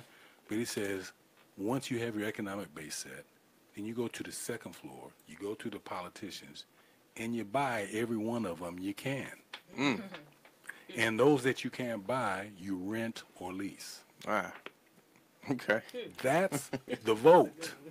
Right. It's not about just going and voting. Right. If there's no money behind it, Right. I'm sorry. Right. That's just the reality. But Right. when we, as a black community, that's why we get made fun of for being having our allegiance to the Democrats, because we vote Democrat, but at the end, the Democrats don't really give us the love back. Right. Nothing. And they Nothing. Don't, and they don't have to. Right. Okay, because as a black community, we put all our eggs in one basket, Right. and we're not even putting our money in the basket. We're putting our vote in the basket, which is they're pimping us for our vote. But then when they get the vote, because we didn't put any money behind it, we can't expect anything back. And the Right. reality is the vote is paid for. Right. So those are the first two levels. And if we were able to do those first two levels, you two wouldn't have to be talking about the decisions you have to make with your craft. Right. Or gray area media, because you guys are self-funded right now. Right. Absolutely. You see what I'm saying? Right. The white equivalent of this would already be national. Paid. You Right. feeling me? Right. But we can't get mad at them for doing what they're supposed to do. It's time for us to do what we're supposed to do. Exactly. Absolutely. Yep. Exactly. Absolutely. I mean, we have There to it is. stop being dependent and waiting for them to give us handouts, man. Yeah. I mean, that's very important. I mean, we have to be self-sufficient and just independent, and just bring that mentality with like-minded people and build something. And not just for them giving us handouts, Yeah. their approval.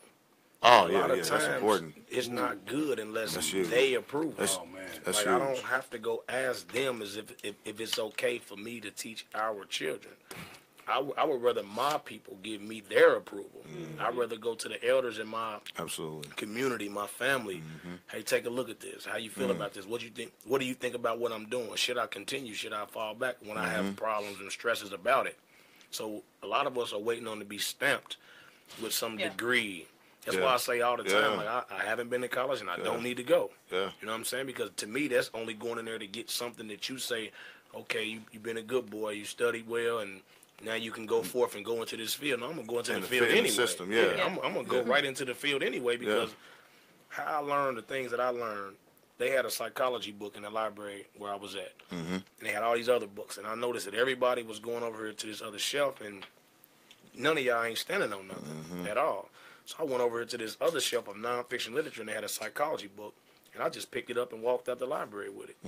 As soon as I started reading, all my answers, and this is spirituality turned into all psychology is a study of the spirit. It's just different definitions. The mind. So when I started reading it, I started realizing this is why you messed up. This is why you used to think like that. This is how you be. And I couldn't stop. I had to get a nightlight. I hope my celly I didn't bother him because these are the answers. So if I can dumb this down, excuse the term, but if I can put it in the simple man's terms and take it back to undereducated people, man, I'm liable to be able to get more people to wake up in the middle of the night and can't stop reading. Right. That's what I want to do, because once you know how you operate, you cannot lose. Yeah, absolutely. I'm going to use the Man, word can you repeat that? impossible. Man, Absolutely. repeat If that. you know Yeah. who you are and how you operate, work, it how is you work. impossible to lose. Right. Totally impossible. Now that is woke. That's woke. That's woke. That's It woke. is. There it is. That's woke. There it is. That's woke. In the flesh. You touched on some point. That Oh, is my woke. God. That's deep. A flame came from Lori, there. do you have anything to add? Come on, chime in. What Shane is just talking about, if we can get we need our young men to go through this process and Absolutely. grasp this. If we have to educate our own children and stop sending them off. Yeah. We have Right. to, that's where we have to start.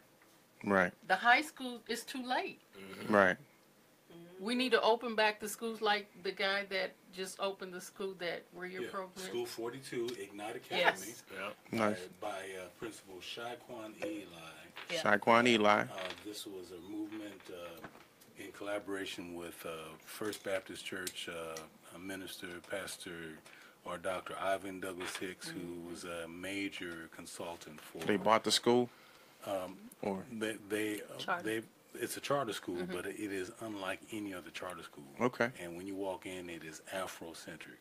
Wow. And Pastor Hicks this was a major labor of love on this brother's part. Amazing guy. Yeah. I don't know how many of you know Pastor Hicks, but I don't. I'd like to get him in here so we you can talk need- to him about what you he's need to doing. you need to get him in here. You need to get Shaquan Eli in here. Okay. Yeah. Hey, if they're out there, Yes. man, please. Yeah. Hit us up. Yeah. You need to get him because it's when you go in that school. As a therapist, when I walk in, a lot of my clients are in the IPS school system, and this is the first one I feel like our children have a chance. Wow. I think that's good that you said that too, because looking at the neighborhood that it's in. Yes. Because My I think neighborhood. as far as the neighborhood that it is and how the school was before, but also having a strong staff there, because I particularly know I'm actually neighbors with the person that works with the parents, and so much friction from the parents because they're not understanding, why are you making my child do this? Why is this going on? But they're producing those results, especially knowing that that's a school that they couldn't keep a principal.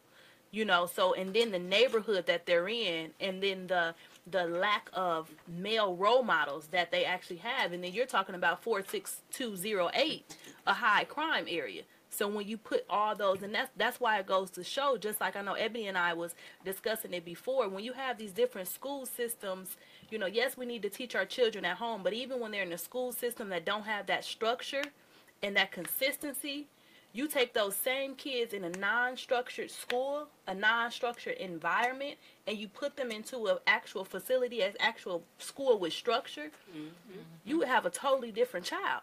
Right. Because that's Right. what they want, that structure. So I think that that's a very, very important thing because, honestly, I had family members that went to that school, and it's funny that how the transition went, and how it shifted, but also having a solid group of people working in that environment to know that they're not going to bend upon parents coming in and snapping and parents doing anything, because they're staying solid to the vision and solid to the mission, regardless of, I'm not going to put someone into a position working with the parents that's going to bend if they do these sort of things, because I understand what our goal is.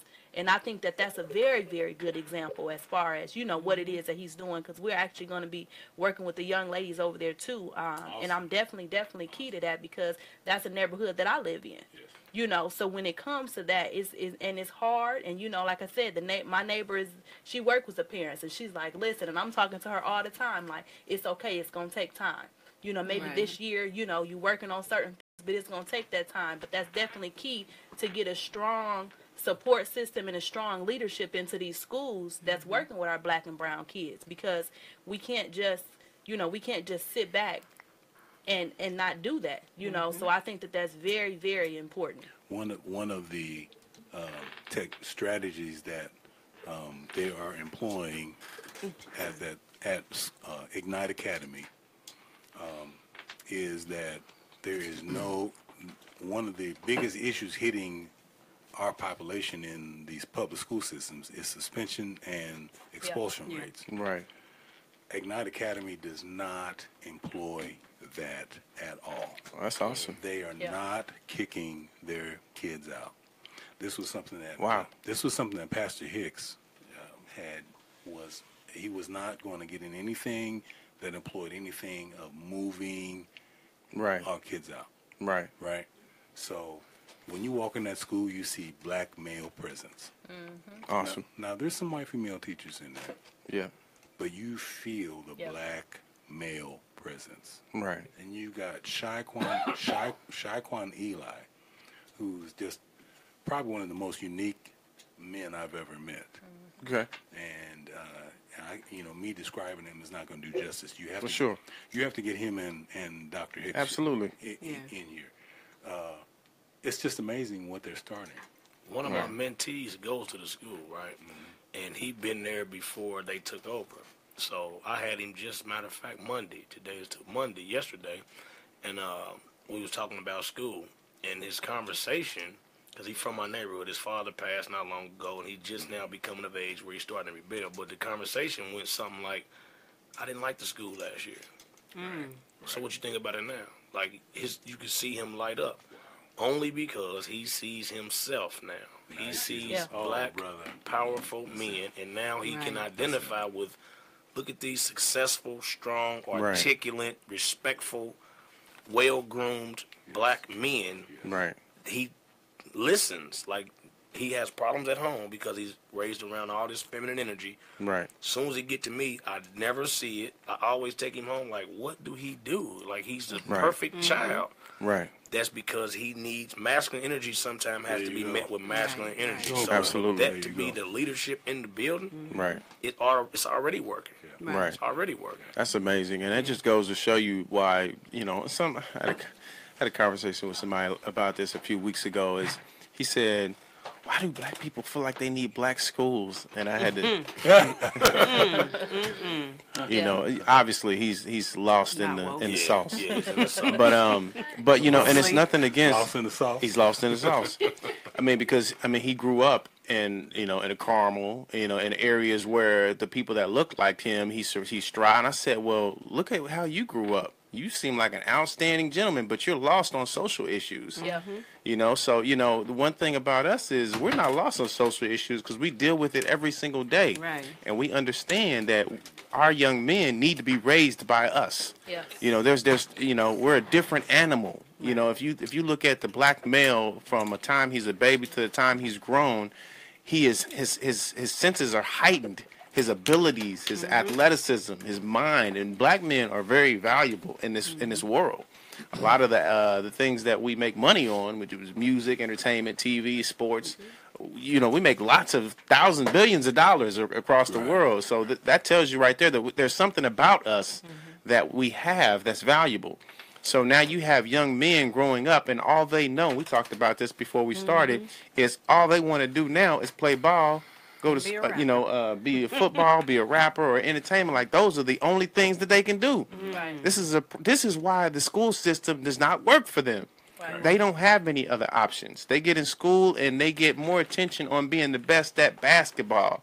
They get to skip classes because they are athletes, because they're football, because they can dance or whatever it is. The teachers are more lenient in regards to that. And we was talking about implementing a program where kids have to go through this process of, not just because you're an athlete doesn't mean that you're going to get to this next level. You also have to be mentally prepared to get out there. So that kind of stuff is so necessary for our kids, and this is why we need our own schools so that we can.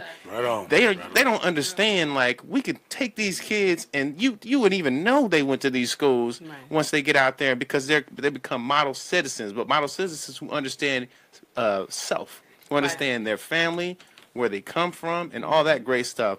If you can take people and you could just remove, like we've been done, you can remove their history, their background, their culture. And there's a lost people. Our people are lost. Most of us don't know where we come from or what island, our last names. We got last names from slave owners. This puts a big hindrance on our ability to move forward and progress. So we're just waking up. You know what I'm saying? We're just coming up out of it. And a lot of us are now understanding what we need to do. And we need a lot more people to jump on board and understand that it does start at home now. Don't expect the school system that was not made in it or intended for your child. Right. Don't expect that's going to give them everything they need to, it helps. It gives them structure. It gives them a little bit of knowledge. They learn math. But what about the kids that are going home to single parents? What about the kids who are going home, got to feed their siblings because mom is at work or at an overnight job? You're not thinking about that. They go to school with grown people problems. Right. You know what I'm saying? This is what our kids are dealing with. They grown people in school, so you expect them to learn education, math, and science, and history, and all these different things, and they all the time they're thinking about what we're gonna eat tonight. Exactly. That's not good. You ever been hungry? You can't think about nothing else except to eat. You know what I'm saying? Now imagine a kid being in that position. I like how you put that. The basic needs. We need to get our neighborhoods back. Yeah. We need to bring our kids back into these schools. It takes a village. Right. We go home and we close our doors. We don't even know our neighbors anymore. Right. Absolutely. That's the thing I noticed when I went over to that school is the community is boarded, condemned. Nobody Wow. lives there. Wow. When I was in grade school, everybody in the neighborhood knew who you were, what you did. If you got in trouble at school, you got in trouble all the way home. Right. Absolutely. So Yep. we need Because to the get community our kids is- off of these buses, bring them back in our community, teach our own kids, let our neighbors handle them if they need to be handled. Absolutely. They're getting away with everything. Absolutely. And there's nothing wrong with that. There's nothing wrong with, and Shane mentioned that, George mentioned this. A young man that sees a successful black man, he has no, subliminally, when he grows up, he has no other view of anything else but to be successful. Right. You know what I'm saying? And here's another. Subliminally, when he grows up, he has no other view of anything Oh, wow. else but to be successful. Oh, wow. I've never heard myself speak so well. And they're For emphasis. Yeah. when they No, start, that we was start pretty cool. feeding our own children. There's a garden on the corner. Nobody's hungry. Go get something Absolutely, to eat. absolutely, and now that's being condemned. That's being condemned because everything has been turned into money. You got to make money from this. You got to pay for this. You got to buy this. We got to get out of this mindset that somebody has to pay us or owe us something just to help somebody. Anybody that want to do what we do at the Gray Area, come holler at me. Come on. I give you the keys. There's a bunch of and I give you the keys. studios like this or in this area. Absolutely. Look, we didn't go to school please. for this. I mean, We we never encourage anybody, man, we to do. didn't go to school for this. Same We thing, didn't. We just decided that there was a media platform that was necessary because of all the greatness, like the stuff that you guys do in the community. What George, so many great people that I see and Every see day. all the time. I'm like, they need a platform. We need to talk about this because if we don't talk about it, then Absolutely. it goes unnoticed. You know what I'm saying? And it's been years and hundreds of years that people like you guys have been out in the community doing these things and getting no recognition. You know what I'm saying? So it's necessary for us to build up. Yeah, So I want to say something because I said this a lot. The purpose that I wrote the book, I was inspired to write my book based on our current election situation. Absolutely. And when I saw that happen, I said, if I don't personally do something, Right. then I am just as much a part of the problem. Absolutely. Okay. Yeah. Absolutely. And, That's you know what I'm saying? And we all need to find that in our own way. Whatever's authentic to us, we need to find that. And so I was at lunch with one of my collaborative groups, and we were talking about our favorite number 45. Okay. And I said, you know what? Here's the thing that I'm challenging the black community. After his 4-year or 8-year, whatever, however long that is, if we are still in the same place, singing the same song, Right. Yeah. talking about how we're going to overcome, Right. then shame on us. Absolutely. Yeah. For Absolutely. real. And Doing the same old stuff. And here's the thing, and I'm working with this group, right? And one of the brothers, this is how deep it is, because again, it goes to beliefs. Right. And the first thing that the brother said was, "Well, get ready to be ashamed."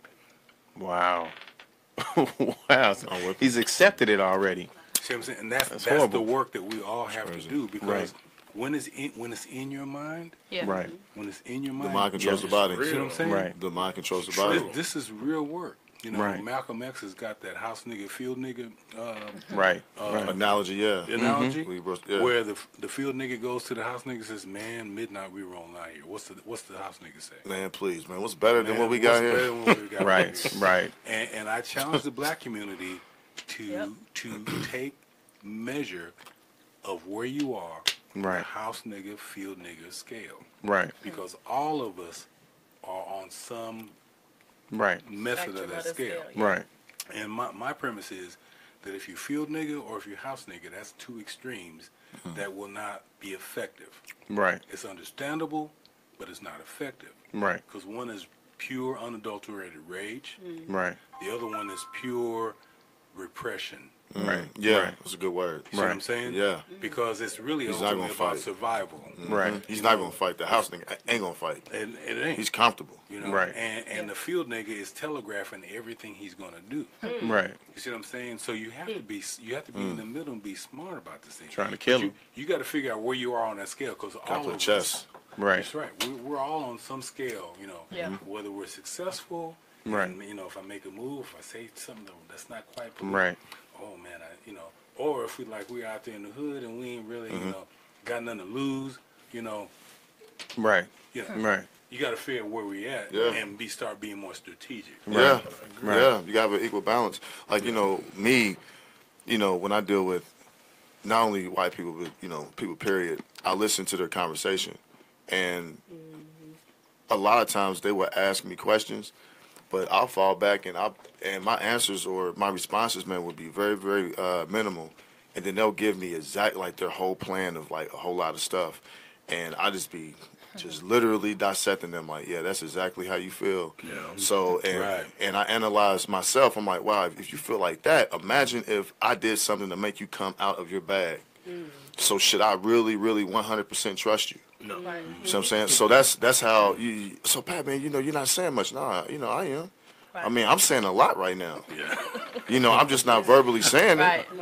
Yeah. You know what I mean? But yeah, but I mean, I'm with you. We got to find like that. Like we can't show our every move. Right. Yeah. Right. You know what I'm saying? Because a lot of us do that. Like we show our Yes. entire hand. Yes. And and that gets back, man, to what you were saying, like the city or just period. But we're so competitive. Yeah. Yeah. You know what I'm saying? And we created this platform not to be like everybody else. We wanted to just bring out the core of what we are, and which is to help people. Yeah. Man, we've had conversations like this since we were like teenagers. I mean, I've known him since we were what, freshmen? I mean, over 25 14, years. 15 years old. Yeah, pretty much like almost 25 years. And we've literally had these same conversations, but we're in a position to where we created something like this to really shed a better light on who we are. Right. And not just us, anyone is, all colors are welcome, man, here. All colors are. So, but we just need to show a better light on who we are, man. And, I'm just happy that y'all came, our past guests, so people can just see, like, the beauty in us. Yes. Is the show about over? Was that wrapping it up? No. I'm just talking, bro. No, that was cool. Did you get the theme music? I wanted to say something, and it popped in my head when you mentioned Barack Obama. Okay. I remember being in the unit. We don't watch the news, but this is the night that they're going to decide whether this man is the president. Every black person, which is all men in the room, is in front of the TV. We hyped up. We've got a lot of pride going on. We pounding our chest. We can feel victory coming. Right. When they finally said that the man won the election, everybody in the room, including myself, you could see like tears in our eyes. Right. We felt like we had won something. Right. Yeah. Right. That is the reason why if I speak about Jesus at all, I make sure I say that he was a black man. Because if this man, Barack Obama, winning president, made us that proud, how much more proud would our young men and how much more inspired would they be if they knew that the greatest man ever discussed was a black man too? If Obama made you proud, check this secret out. Jesus was black as well. So, for me to feel that swell because I seen somebody that looked like me in that position. Just think of how much greater to be to raise our children up in an Afrocentric society where we are unapologetically black and we claim our unapologetic heroes for being black all the way around the board and we don't shy away from it. Right on. Me and my grandmother, we had this conversation all the time. Well, what color? Why does color don't matter? Hey, I said, well, you you make sure your shoes and your blouse match every day when you go to church. That simple color matters. All right. If it didn't matter so much, and I love my granny and respect her, but we had this conversation at least once a month. If it does not matter, why go through so much trouble to change it? Absolutely. If it didn't matter, she said, well, if he come back today and he black, white, if he come back today at all, I'm gonna be shocked because if the sky move and some horses come riding about, I'm gonna pass. I'm gonna miss it. Right. I'm gonna miss the whole show because I'm going down. I'm Right. gonna pass out because what my point is, Do not be ashamed, even in the presence. A lot of us, we have talked different when no white people in around. Mm-hmm. We real prideful in secret. When he was talking about the field nigga, house nigga, you gotta find a medium. You should not never be ashamed to be strong and black, no matter what. Right. Because I'm pro-black don't make me anti-white. Right. It just means I have enough pride within me, and I hold myself in enough esteem to where even in your presence, Right. I'm still a king. And I know I'm Period. valuable. Right. Period. It don't matter how you feel about my views. My views are my views, and I'm gonna make sure I project them off on my people every chance I get. No matter if you got them captive in your jail, Right. you let me in, I'm gonna be me. Right. I don't have a choice but to be. I'm not gonna dumb it down. Right. I'm not gonna quiet it down. I'm gonna be respectful in my approach because these are young minds. But I'm definitely going to tell the truth, no matter what the truth is. Right. Right. And I think we need to get to that. And stop Absolutely. beating around the bush. Absolutely. They letting us have platforms now. We used to have to sneak and have church. They got these big, huge churches. All Mega these people church. show up regularly, and you get up on the platform and you tiptoe the line. You won't actually say, "Hey, man, it is you." That whole story in the Bible about God and man becoming one, and that oneness, that Christhood. Jesus was the man. Christ was the spirit that dwelt within him. God, that oneness, that's you, bro. Right. If you told me that every Sunday, repeatedly, Yeah. somebody gonna walk out like, you know what, I mean, man? you're going to see greatness. Jesus is my brother. We had the same father, and he told us to pray on this wise. Our Father. Our Right. Father means we are brothers. Right. And then he said, all things I can do, you can do and more if you just believe. Okay, so he just gave me a jewel. They're not going to teach you like that. Nah. Right. And if they did that, it changes the conversation immediately. If they did that every Sunday, it changes right. the society that we live in. Absolutely. Off the top. Absolutely. I tell you one verse that Christ said that people, I mean, they don't really talk about. Matthew 5:48. Be ye perfect as your Father in heaven is perfect. Like, man, how can a man be perfect? So why would Christ say that? You know what I'm saying? I mean, people think being perfect is, like there's no flaw. I mean, okay, look, he showed anger. But yeah, he was viewed being perfect, right? So what is the criteria for being perfect? Heavy question. You see what I'm saying? Like I mean, being perfect is not, me taking 10 full court shots and making them all. Right. I mean, But I'm gonna put an extra dynamic to your question because we already, as specific to our community, anything that looks like us, we don't even consider near perfect. Right. exactly. We're measuring. We've been stripped that perfect. much. We're measuring perfect on the standards of others. Others. Don't. Right. So before we even can get scripturally in tune with that, Right. we need to get culturally. Yeah. Right. We need to rediscover black excellence. Yeah. Black excellence is already around us, and the people that are successful, but even they've lost a view of what black excellence is at some point. There's a lot that are awakened, too who much have money, competition. but there's more people who hate them for that. So we got to get out of that system. And, I kept looking at the feeds in regards to Houston. It's crazy that I didn't see a lot of, because I hadn't been watching the news recently, but I didn't hear a lot of stuff about the Houston thing. I seen more comments in reflection of that. Like, I hope Beyonce gonna send some money to Houston. I hope Joe Osteen gonna open his doors. I seen more criticism than action, and I was just like, boy, people sure have a lot to say. You hear me?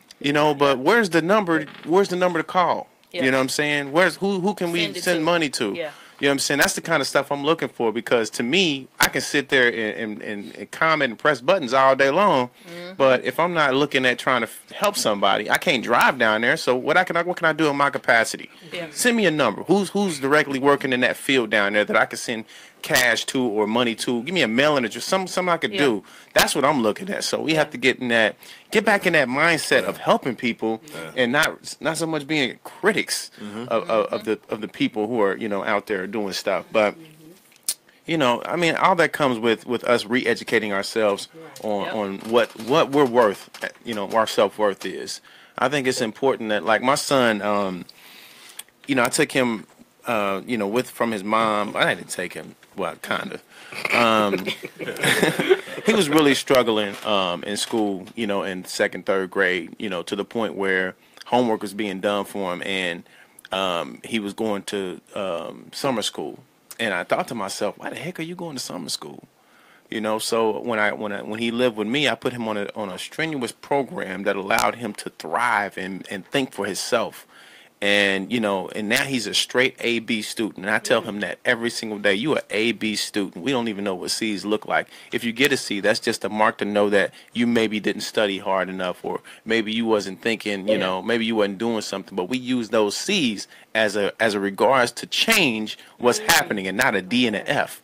We became acceptable to F's and D's. Well, you didn't get an F, you know, you got a D, you passed the class with a D. Right. That's not good. I don't care, no capacity. That's not good.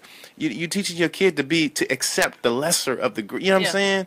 So I say, look, you're an A/B student. Don't let no one ever tell you you're not an A/B student. From where I took him from to where he is now, he don't know nothing about C's, D's, and F's. You know what I'm saying? And I think that as a black community, we have to continue to pump that logic into our kids to let them know that you're greater than what you even think about. Speak You life. know what I'm saying? You're not going to be perfect. I'm not going to say get all straight A's, but an A/B is great to me. Right. Because that shows me that you're trying harder than the average student. Yeah, you're above You know what I'm average, saying? yeah. You're accepting. You're going in the right direction. So now, guess what? You can go play ball. You know, I'm gonna put you in a league. I'm gonna take you to Charlotte so you can be in the USA basketball. You know, stuff like that is appreciative. Stop giving kids money to do chores. What are they supposed to do? What? That's what they supposed to do. That's the problem. You know what I'm saying? Now they growing up thinking that everybody got to get them money to make a move. So you know that's another problem. So I don't pay our children to clean up. They don't need that. They need behavior. Our kids need restructured behavior. Yes, sir. They need to be in a system where they understand that these are things that you should do without anybody telling you to do. You know, so subliminally, when you grow up and you have kids, you do the same thing. Right. You know, and that's what we got to get to. So that's why I commend you for doing the program that you're doing, because you're basically setting the tone for these young men to get out there, and you're setting the tone for these young women that's getting out there and trying to become a lady. There are a lot of parents who the 80s did a number on us. The 80s did a number on the black community, everything from drugs to schooling to everything, because that was really a turning point for our people. You know, and a lot of our parents were stuck in that age. So naturally, we didn't get the things that we should have gotten, you know, because of those things that happened. So, but now that we know, it's time for us to take action and build that knowledge. Like you, the election was for me too. We were having these conversations, and right after, like I said, look, man, we gotta do something. This is crazy. That we can sit here and have all these conversations in our own personal little rooms or whatever, and we're not doing anything. You're obligated. I don't care who you are. You're obligated as an individual in this world to do something about it. In your capacity, it's people with no limbs, can't see, deaf. They still out here working harder than the average person. So there ain't no excuses. None at all. We have to be able to physically get out there and do something about it. Do whatever's in your capacity. You know how to write books? Hey, I'm going to show black folks how to write books. You know how to jump out the gym? Hey, you know what I'm saying? Do whatever's in your capacity, but make sure it's something that's helping progress. You know what I'm saying? And not hinder our ability to move forward. There's a question that I pose in my book that I like everybody who's listening to really think about. And the question is this. Of the 5 quality of life areas, which is education, employment, health, wealth, entrepreneurialism, the things that you need to survive, not basketball, not music, not dancing, but the areas that you need to survive. As a black community, what other cultural or color group do we outperform in those areas? None. I thought he had an answer. The problem is there's not enough of us. I can't say that there aren't people out there outperforming some of our counterparts. It's just not enough of us. There's a lot of great black politicians, a lot of great black scientists. My nephew just got out of high school, and he's got to Wittenberg University in Ohio, $76,000 scholarship to be a mechanical engineer that's going to place him directly at NASA. We need more of that. That's great. But see, listen, that's where the genius is in the system. Like giving you a few examples of where we're in pockets doing well. Here's the thing. If you don't own the system that you're doing well in, that's a big difference.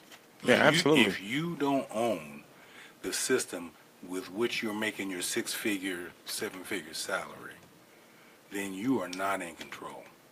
Right, right. But that doesn't mean that you shouldn't achieve. Right. No, but you know what I'm saying though. Okay. 'Cause this is 2017, all right, and one of the most ingenious strategies is the divide and conquer. Right. Right. I agree. So in some ways they'll either jail you to division, or they'll promote you to division. Yeah. Right. Because the bigger picture is economic influence. Right. And if we're not in a collective state of influence, then sure, we're doing well. We're still the house nigga, field nigga. You're going to have brothers that ain't getting a job, mad at the brothers that got a job. Right. Right. Right. And Absolutely. as long as that balance is working, Right. and again, I agree with you, there's nothing wrong with achieving, but understand the level or influence of that achievement. Right. And that's key, Absolutely. just like you said, as far as the ownership, I think, just like you said, promotion. Because when you think about it, if you're working, we can all work at different companies. So we can do well, but we continue to be promoted, but we'll never own that. So we'll never have ownership to where we are in position to hire, train, own the develop, building. Right. invest, and Right. different things like that. So I think that that's definitely key, because we have a lot of people that are in companies that are excelling, but they'll never excel to the point of strategic planning to where they can actually own the actual company, because then, which is kind of, a lot of time is worse, because think about someone that can be promoted to the highest position that they can be promoted to, but they'll never own it. Right. But you take that same person and they own something where they can promote their own people, Yeah. and hire, train, develop, and have that mindset of, I don't have to just be this title, because you take a title away, then what are you? Then who are you? So there's a lot of people that are defined by title, so they only have that position power. So when they take that position away, they don't know who they are, because they allow that particular company to define them based upon that job description and that salary. Right. And that's why you have a lot of places to where, unfortunately, if we lose our job, or you have jobs being taken to other countries, Right. or you have different people, doing those things, and we're allowing these people to position themselves in our communities, they have that control. Right. And a lot of times we don't think like that, because I know one example was, we talked about the food, but think about here in the city, you had Double 8 Foods. Okay. It was in a huge uproar because the grocery stores are closing down. Yeah. But we're fighting the people that, at the end of the day, they don't look like us. But how come we couldn't come together to open up build the those store, actual, right. and not even necessarily build, because the foundation is there. Right. And when you look into it, the actual leasing of the building is not much. So what happened to us coming together as one and reopening these stores that we say we have a problem with, but we don't have that much of a problem to where we're willing to own it. We're waiting Right. for somebody else to where they can hire us. Right. So that's a big difference, because we don't sit back and we shy upon and we step back on ownership, because we'll always continue to point the finger. Because if I own it, I can no longer point the finger. I have to look at myself, Right. and I have to actually trust my people. So those are some things, because we see it here in the city. You have the Hispanics working together. You have the whole West Side. Oh yeah.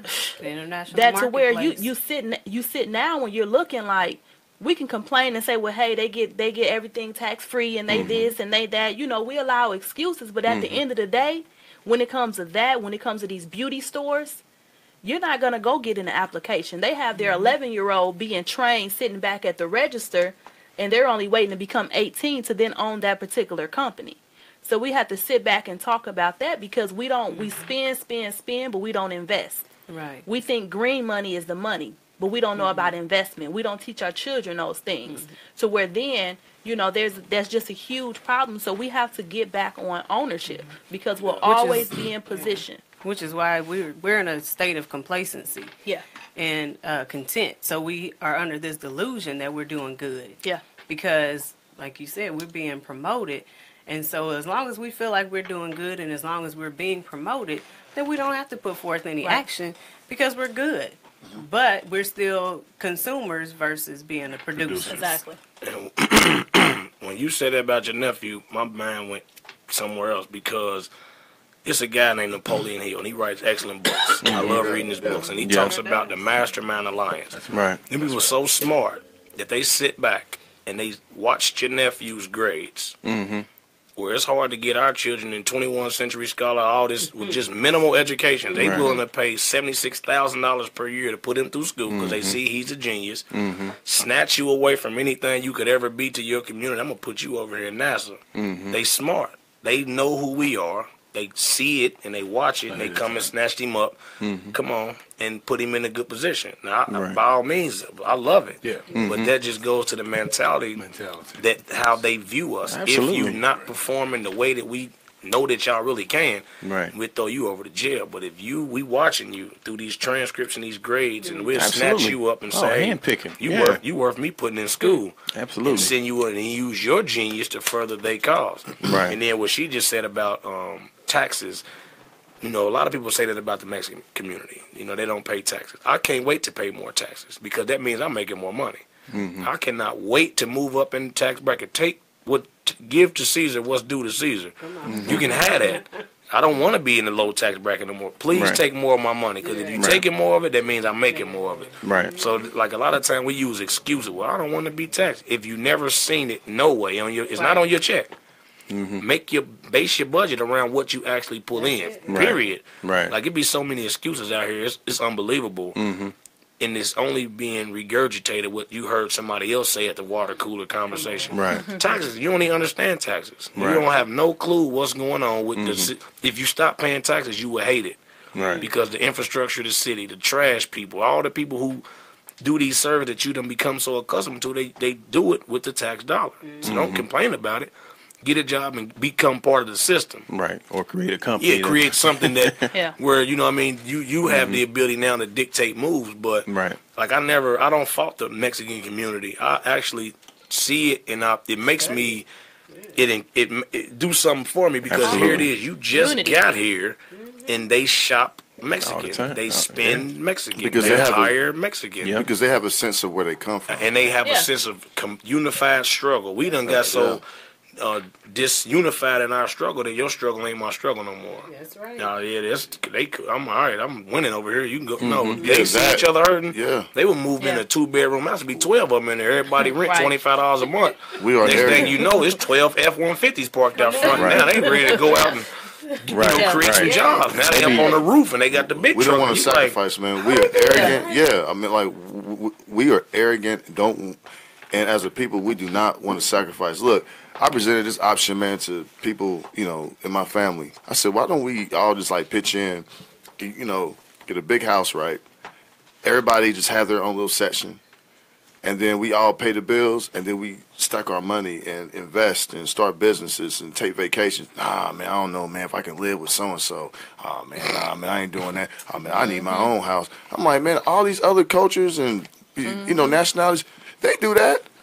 Like, I literally know millionaires, man, in L.A. They have one house. Like, they're friends. Like, they're all friends. And they have careers, and they're millionaires. And they have one house. Yeah. I mean, do you know how much money they're saving? Wow. I mean, they're setting up their kids and, their future grandkids. I mean, they're setting it. I mean, we don't think like that, man. We think short term. And it's all about me.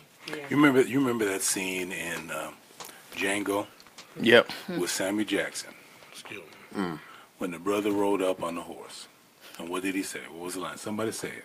Who's that nag? What do you say? What that nigga doing on a horse? yeah. Right. Right. And when you see the look on his face, most of us can relate to the look on Sammy Jackson's face. We've all seen that look on somebody that looked like us on their face. Right. When they found out you was doing well. And what I'm saying to everybody, and again, that's the premise of my book, this is a mental health issue. Okay? And even when we think we got it together, I would challenge you to check your racial mental health. Right. Because on some level, we have a self-loathing quotient that we need to address. Right. Okay? So, like, we got authors here. Probably more people that don't look like us will buy the book than people that do look like us, statistically speaking. Right. Okay, any black business, more people that don't look like the black business will probably support Right. than the people that do. You know, the dollar circulates almost 6 hours now. It's down to 6 hours, not even a day. The black dollar circulates only 6 hours in the community. So we need to start being real about this. It doesn't matter what level socioeconomically we're on, okay? From the broke to the 6-7 figure income, Right. we're not spending money in our community. Your money is a reflection of how you think. Right. A direct reflection of how you think. Right. Your money's even more personal. Some people would rather you mess with their husbands or wives than mess with their money. Right. That's how serious money is. Right. Okay? Right. In the Bibles, or wherever you lay the treasures, or whatever that scripture is, the treasures is where your heart is. Mm-hmm. As a man thinketh, so he is. Right. You see what I'm saying? So we really, it's easy to say we need to buy black, we need to work together, we need to be collective. But before you take that step, we need to do a self-check. Absolutely. When I see you, black man, what do I really think? Right. When Right. you tell me that you coming up and you handling your business, what am I really thinking? Right. Am I really supporting you? Right. Right. Am I buying your book? Right. Am I coming to your store? Am I really? Right. We all should do a self-check right now and think, over in the last, for all of August, how many times have we bought black? Right. How many times have we spent money with others that don't look like us? Right. And it's not racist because other cultural groups are doing this. Right. So it's not like I'm saying screw whitey. I'm saying successful cultural groups do this. So it's not racist what I'm putting out here. Right. But we've got a mental glitch that even when we're aware of it, even when I'm aware of it, because I'm aware of it, and I still have to say, okay, black man, I got to make sure I buy your book. No doubt. I got to make sure I support you. Right. I got to make that extra conscious effort. And I'm not ashamed to admit that because it's been ingrained in all of us that anything that looks like us. You see what I'm saying? Right. We need to really be real about that. Right. Absolutely. And you hit on something earlier that sparked economics. Yeah. You know what I'm saying? That has to be the base. Because economically, if you're not good financially, then you really your mind is all over the place. Right. You know what I'm saying? And that doesn't mean that you can't be a good person if you don't have any money, but the goal is to smarten up in a capitalistic system. So credit, business, ownership, owning a house, rental properties, like all this comes into play if you plan on attacking something out there. You know what I'm saying? And that's what I've been thinking about. My problem is like I've gotten my credit together to the point where now I don't even know where I want to put the money. You know what I'm saying? I'm so confused. What do I start now? You know what I'm saying? I'm in that whole phase. Like, okay, now what do I want to invest? Because every time I look at something, it looks like it's not something that I'm passionate about. So my problem is what can I do that I can put passion in that I'm going to continue to do consistently and not look at it as a money thing? Because I want to make money, but I don't want the whole motive of my business to be money. I just want the money to come because I'm passionate about doing something great. And that's my struggle. So now I think that a lot of people go through that. So economically, you get yourself there. Now you financially balanced. Okay, where do you jump in at? You know what I'm saying? There's so many different things you could do. But if your heart's not in it, we know where that ends at. One thing that I work with a couple of reentry people.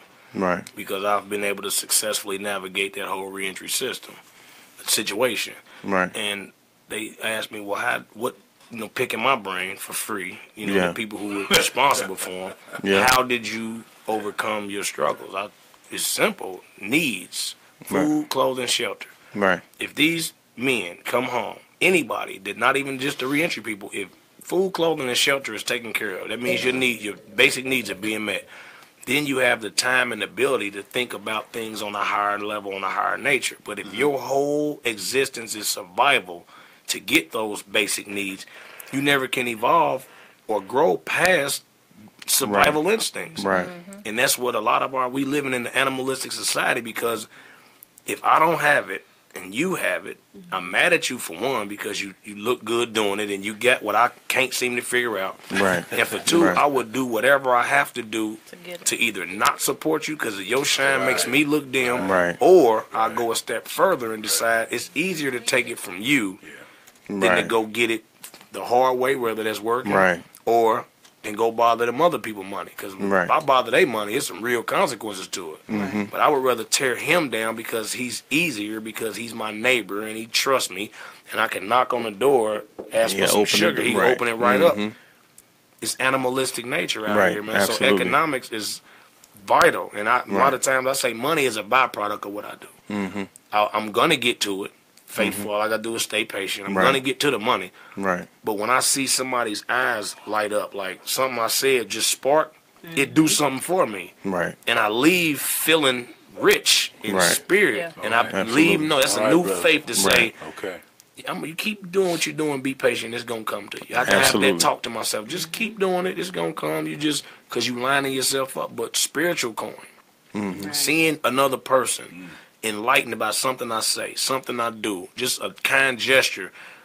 That's what you mean. And when you say you want to have a passion, you want to be, you Absolutely. want to have a bigger return Absolutely. than just the money. Right. You know what I mean? Like Right. the money's that important. does nothing for me. Yeah, the but money. Right. It's pointless if you don't get no Joy spiritual out of it. coin Right. back from it, Right. man. And I think we have to get back to that. Absolutely. What do I love? What am I passionate about? What am I gaining? The intangibles. What are the Right. intangibles about my business? You know, that I gain from my business. Right. And that's something that a lot of us, we like. If it's money to be made right here, we in it. Then we know different from when he said the word capitalism. I thought that was the bad word he was saying earlier. Remember I said, did you say the word? Yeah. But I didn't know the end bomb was coming. Right. Right. But capitalism is not a bad word. It's not. Right. Because if you do not capitalize, you do not win. Right. Period. Right. Especially in a capitalistic society, opportunity, dive in it. But when you really get where you're supposed to be, you'll feel it right in here. Absolutely. You'll feel it right in here, and everything else is going to unfold. Right on, bro. Absolutely. Right on. Man, this discussion has been great. Awesome. I don't want to keep y'all no longer than we have to. Although we could all really be here till 1 a.m. But let me go ahead and close because I do want our viewers to get some sleep. It is a work week, and this has just been great. We have to do this again, and we'll definitely set up something tentatively so that we can come back again and continue these discussions. We love these discussions because we don't know everything. And it always feels good to get in front of people who know and are good at what they do, and then they can school us, not only school us, but school the viewers and let them know that it's people out here really fighting for them. You know what I'm saying? We don't see that enough. You know, when I grew up, man, like I didn't see enough people fighting for me. All I seen was my mother fighting for me, you know, and some parts of my dad fighting for me, but I didn't see anybody that went to bat for me like my mother. I would love to have seen a male figure that really went to bat for me when I was a kid, like I do for my son, you know what I'm saying? So now I can only be that fight, you know what I'm saying, and start it now. So all we can do in our capacity is to start now and be that for the kids that are coming up today. So we'll do a closing remarks, and we'll start with you. Definitely just we have different information and stuff. I enjoyed the actual conversation and just really not even necessarily just getting the information for the viewers, but just learning about everyone and just seeing and tapping into everybody. So I definitely tell everybody just to support, definitely share the information, connect with someone, find someone that you listen to, connected with. Support is about action, taking action, taking those steps. But like I said, we have Ladies Under Construction. Once again, it's mentoring program. And then also Friday, I'll actually be releasing my life coaching website, which is called More Out of Life Speaks, for the young women that are actually 16 years of age up to age 24, 25. So that's more on a level of really life coaching, discussing, empowering, and finding out, who they are and really taking them where they need to be. Absolutely. Thank you. I think I found a new male mentor. I'm gonna see if this man over here mentor me. Definitely, but again, like she said, support, man. Like Absolutely. it's not difficult, it's not hard, and it's necessary. Like we cannot function and thrive in what we do without the support of our people. Absolutely. Again, with me, you can find me at beforeyoufall.org. For my mentoring, and hardpartpublishing.com to order my books, secure website. And you can follow me on Facebook at Shane Shepherd. That's my main vehicle to get my message and what I do out there. Absolutely. And if you feel like that there's a connection that can be made with us in a situation, please reach out. I'm normal. Inbox me, say hi, and I respond, because I definitely want to get working with the right people for the right reasons. Absolutely. There it is. Lori. It's a beautiful thing to see these people that want to take our young boys and girls and educate them and show them their value. Yes. I appreciate you and I support you. Appreciate it. Thank you, ma'am. Thank you. And I will end it or leave everybody with a question based on our most powerful step is to determine our identity. So, because we do have an identity problem. Absolutely. So I want to just leave this question. I think I asked this question on Yep. my previous show. Just put it out again. Are you your color or are you your culture? Because they don't necessarily mean the same thing. Absolutely. Hey, yeah, I heard that question. Are you your color or are you your culture? Give us some answers. Ebony. I want to thank everybody for being on the show. I like to look at this show as a library. And every time we have guests on the show, it's like we're building this catalog. And I think it was you, Shane, that said we are the books. So, you know, you guys coming on, it's always a blessing for me because it's just another book in that catalog or books. And, you know, and this show, I want to thank my co-hosts because they created this show, you know, and brought me on. And so this is like, it's helped me tremendously just by sitting with people like you. So it's a major blessing to sit among, you know, there's a saying that says everybody's inferior to somebody. Right. And so I think, you know, every time I'm on the show, it's just so humbling because I'm like, man, you know, everything they have to say is a jewel and it's something that I could actually apply to my life. So I just want to thank you guys. Like I said, it's always a treat for me to have people on the show. Thanks, Ebony. Definitely, thank you. Big Wheels from NY. Let's go. Sis, you actually helped create the show too. I mean, just your presence and the things sure. that you've helped with. So we value and appreciate you. All right. You know what I mean? I just want that to be known. I mean, straight up. I mean, that needed to be said. Well, I want to thank y'all, man, for coming. I mean, you know, just to piggyback off what Sis said, I mean, you know, I learned so much, man, you know, just bringing beautiful minds on here and just, you know, just hearing, you know, the perspectives, man, and what y'all are doing. I mean, man, I mean, I'm just at a loss for words, man. I mean, and what you just showed is what we need to do. Yeah. When you ask for help, something that we are so arrogant, man, as a people, like we think we know it, like we think we know everything, you know, instead of just like taking that step back and say, you know what, I don't know this. Like, let me ask him, or, you know, let me try to get to this next level. I mean, bro, I don't know how old you are, right? But for you to ask him, that's another man asking another man for help, literally. That's what we need to do more of. And we don't do that. I mean, if we humble ourselves and find a common ground and build on that, man, we could be so powerful, man. And it's not about competing and thinking that you're trying to be better with or, you know, better than other people and you know, what they're doing. I mean, it's about, man, finding who you are and just digging deep and just growing, man, from that. You know, I want to thank our viewers for tuning in, and I mean, hopefully, man, you know, whoever, you know, listen and share this feed, you know, that, I mean, I just hope that y'all learn something and just apply it to your lives, because I mean, I learn something new every time, man, we do a show. And here's what's ironic. Here's what's ironic. Sound like it did. Here's what's ironic about your observation, because he taught me tonight. Wow. You see what I'm saying? Incredible. Yeah, and for you to even say that, you know. Incredible. That's very humbling for me to hear that. So. Yeah. Incredible. And, you know, you guys always take the words out of my mouth. You know, don't say too much.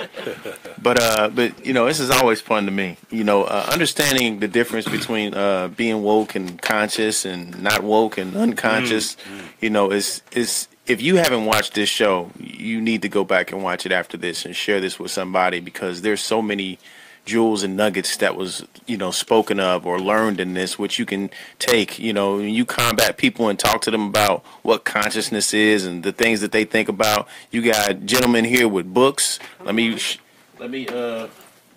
y'all these books. We got books here that go deep deep into some of the things that y'all need to understand about being woke and being conscious.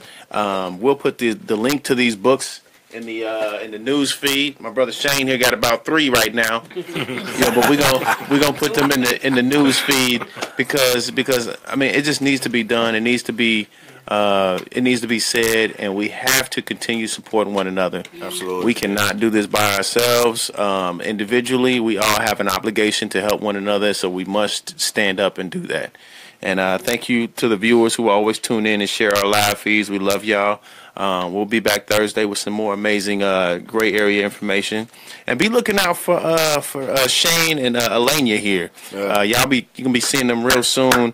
Getting ready to head up some stuff. I don't want to let the cat out the bag, but they got some stuff coming up here, and y'all will see them real soon. And we're 100% behind them, absolutely supporting them in that effort. So, thanks you to George. I mean, I've been knowing it, man. I ain't even gonna tell y'all the story. That'll take all night. But I've been knowing George for a long time, and the dude has always been a stand-up guy. George is the guy. He was like a gangster of the block, but he wasn't a gangster. He had a music store, and he knew who everybody was in the area. You know what I'm saying? Like, he knew who I was before I even knew who I was. Like when I met him, he was like, "You got the studio over there, don't you?" I said, "Man, what?"